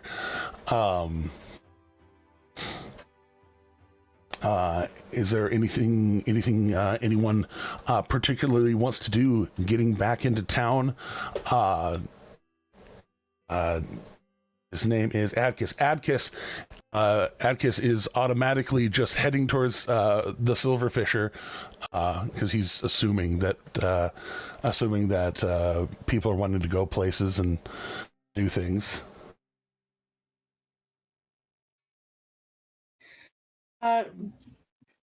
Brandor is still on duty, so he'll report back to. Sure. So professional. I would, if Fisher is able to, I would ask him to alert Eltahine that we have found and dealt with what I messaged him about earlier, or sending him about earlier, contacted him about earlier. And those are the words. All the words. Getting back into Fisher's, he perks up first seeing Brandor, and he's, "Oh, you're back already?" Oh, and then Eredrin and others walking in. That guy seemed kind of like a toolbot, and then kind of seeing Spork out there carrying this body is. Okay, then. Oh. Right. We should escort Ramdena and her father's remains back to their home. That's only right. Careful with all that, then. Okay. You know any clerics, any you should probably take him to a temple, maybe to get some sort of gentle rest put on him to make sure he doesn't start to decompose, or that shit looks kind of nasty. It looks like he might pop out and pop up and say hello, you know what I mean? I thought he's suggesting revivify at first, and I was going to telepathically say, nope, no revivify, nope. He's no, just the gentle rest, gentle protect repose, protect him from the undeath. So just something, maybe that's How big is the chest of preservation? It's like 2 feet by it's a chest. 2 feet, one for like 6-8 inches. If we I'm try sure we really can- hard, we could fit him in there. No, we are not going to just fold his body up in a chest. Akira will walk to a temple with Ramdena to get gentle repose put on the body. And looking up towards Ergen, do you have you were wanting me to make the thing? Do you have you said you were your dude brought in caudal scales. Did you find those? That can help me do the thing, the necklace, the earpiece. I could kind of mold that in and get together and. Of course, we did. I'm going to lay them out on the table and then specifically section off, like, Fava and one of Advari's, and then like just take another one, or take another 2 just in case I want them for something I'm going to save. We have 9 available. Is that's a lot of ice, as they say. All right. And you're volunteering all this? Well, yes, if you, I mean, one or multiple, whatever you need to do with it. But I mean, at this time, I'm going to start setting one of Fava's and one of Envari's into the necklace. Okay. Cool. And just holding on to the other 2. And he kind of nods, like, all right, and just very, very politely kind of wiping them down one at a time, just to make sure they're totally clean before he starts putting them away in his own chest. And you start to leave. No, hold up. No, I don't not pay my suppliers. And he goes to another spot and pulls out his. Yes. Had to find him. I'm actually keeping track of some of the shit that he has on him. So, he don't not pay my suppliers, and that's a fucking haul, mate. I only really need maybe one of them, especially with that little thing just kind of folded over. So let me, and he starts to pop out gold and platinum coins, and going through it would be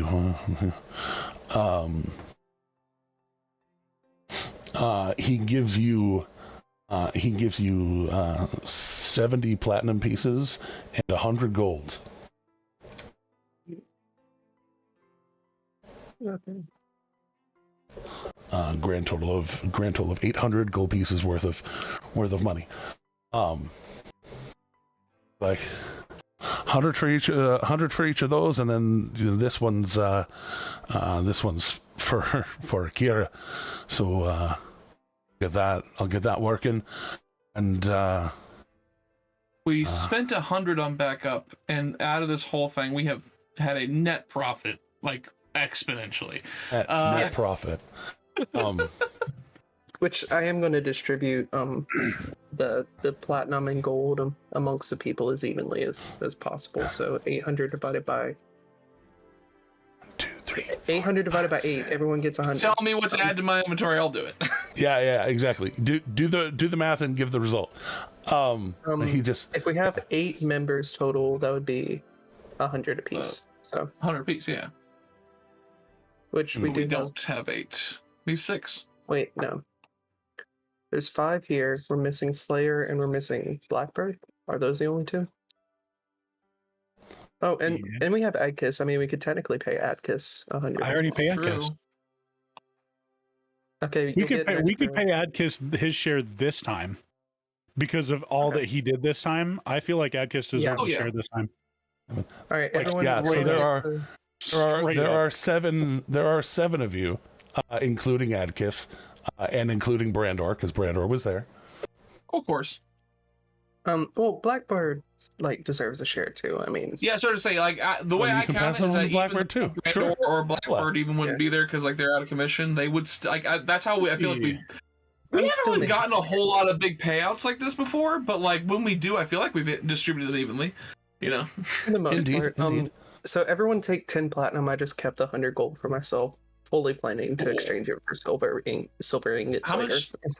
How much did we get from Gellen's pocket earlier? Oh, yeah, Gellen's pockets earlier. I totally remembered to. Was that the 22 platinum? It was pieces, 22 93 platinum, gold? Yeah. 93 gold. Yeah, those- So Because I took the silver. that's gonna be 300. Because I'm losing my shit, they will not stop calling. Hold on.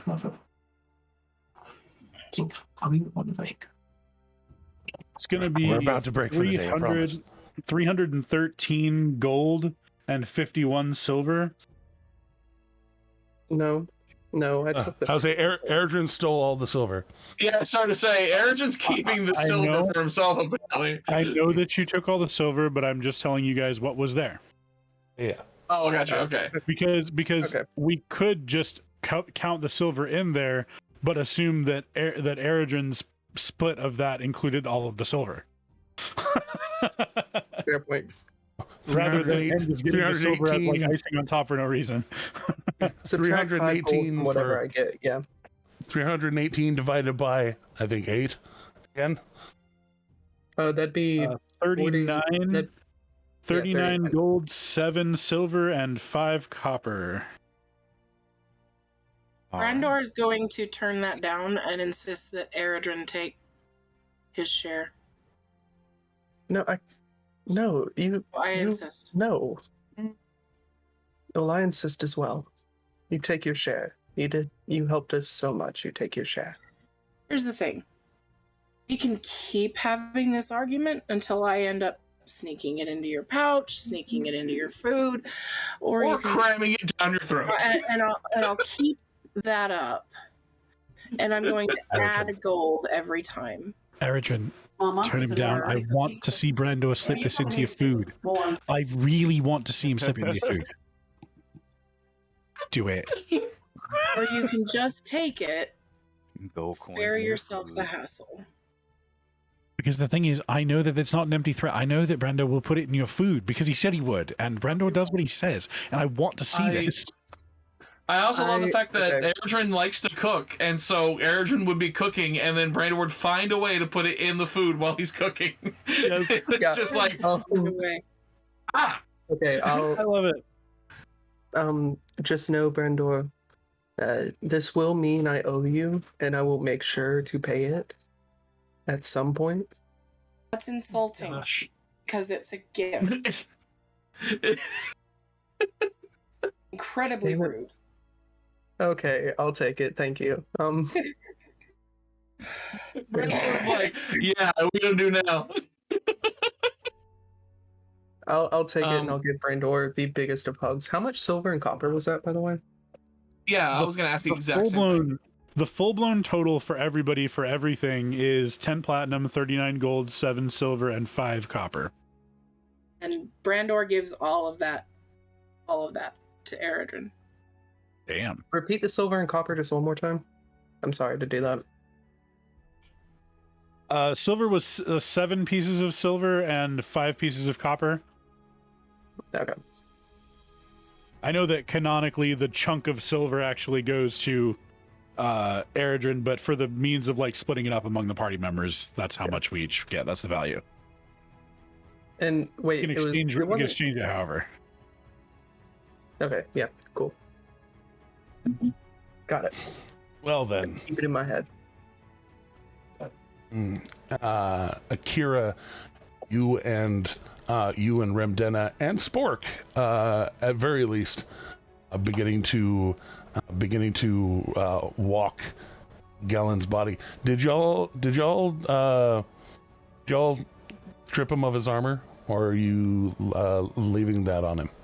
I would recommend was- someone take it. I was gonna let Remdena decide what to do with his armor. That was my, because Not really a place to call, it seems.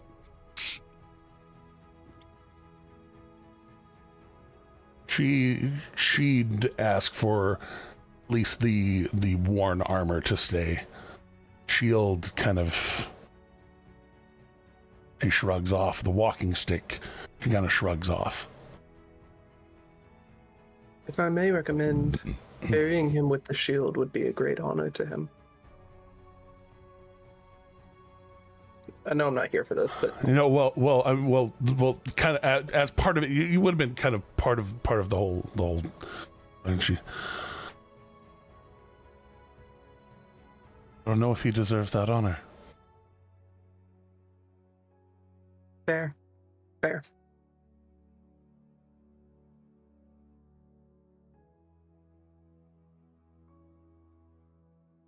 Going to the easiest and most popular of temples in town would have been a mantle of Moradin. okay. To go in. Moradin, baby. To ask for a gentle repose, which really truly is a not a nothing spell. It can be a very important spell. It is a costless spell if somebody knows how to do it. All it does is take 10 minutes a time, 10 minutes and 6 seconds to ritually cast, and as long as one knows it. And in a temple such as that, there would be people who would have it prepared for the day, or even have maybe a ritual book that they could call on. And there is that kind of quiet contemplation as he's laid on one of the big anvil altars. They take care of blessing him, and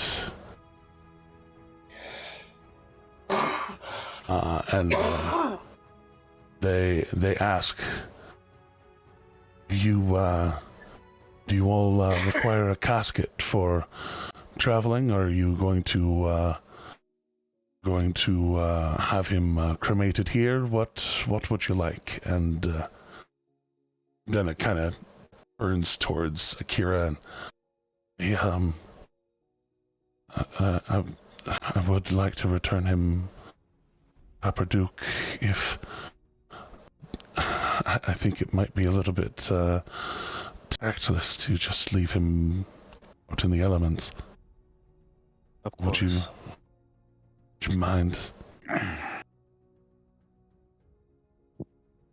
would not mind at all. And she, I need to get rid of that because her shard of voxel is gone. There we go. And she, and take that out too because it's gone. Okay.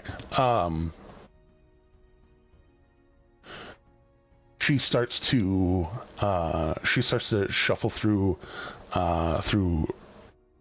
her pocket or her pouch, and the cleric gives some prices, and the cheap and still good enough to travel option is given. It's only 5 gold, and she pulls it and proffers it over. They go and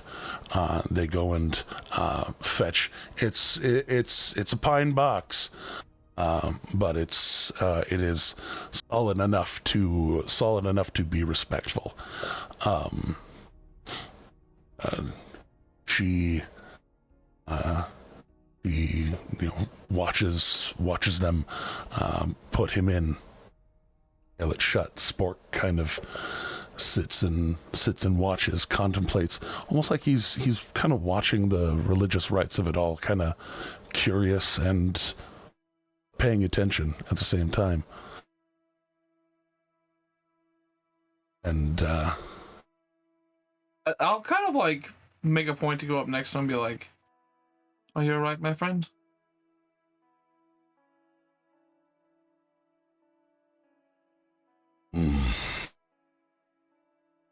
Have I got used?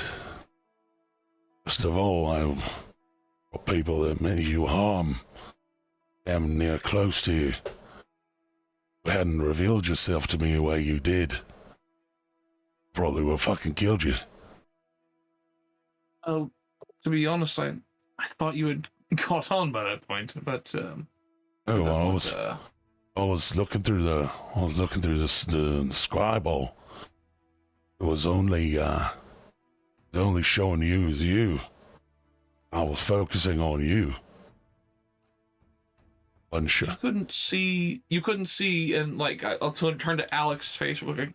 You couldn't see this in the scribe. I did not. And I saw you. That's concerning. Well, actually, not really concerning, because that means that even if I'm being scried upon, my identity may not be revealed. So, and I'll show on Alex's face. I could see I could see your clothes. One of the ways I knew you was you. Or you was. Yeah, I could see your clothes. I just couldn't see the. So I was using, and he pulls out, and he has tied into this little bow, or like with some string, a little lock of your hair. That you remember being very painfully torn from your head in a fight once. I'll like rub the spot real quick and go, "You bastard." And he actually offers it towards you, and it's a dangerous thing to have around if you're trying to hide. Well, you might be able to use something like that to try and find you again. Well, it doesn't feel right to remove that from your person, I would say. I did take it fair and square, didn't I? You did take it fair and square. I'm saying that it would bring me great peace to know that you're actually protecting it. I mean, obviously in this case you used it for what you thought was good means, and I knew that you would never betray that. And so if anything, it may just be a backup in case you need to find me yourself. Yeah. Appreciate that. And he stands back up, and he kind of looks a little bit mischievous. See a trick all figured out? I'm sorry, I didn't catch that. He says, you want to see a trick all figured out? Sure. He turns and starts sprinting for the door, and then like crouches down and jumps out the door, like leaping pretty damn far as he puffs out into a giant eagle and starts flying up and away. Oh, well. He's just gone.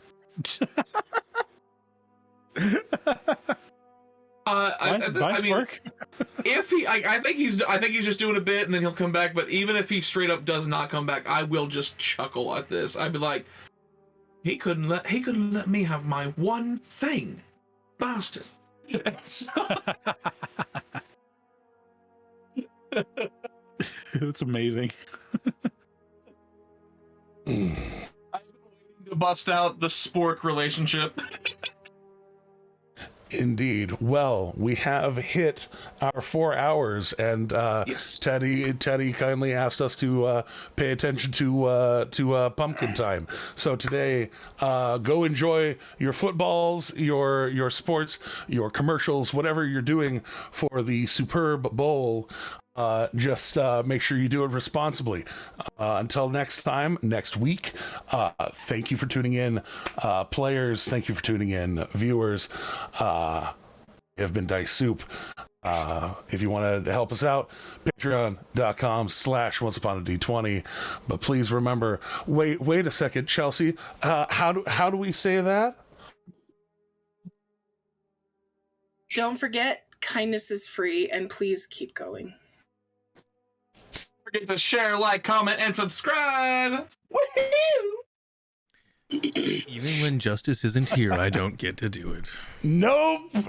Everybody's just trolling you. All right, well, closing it out.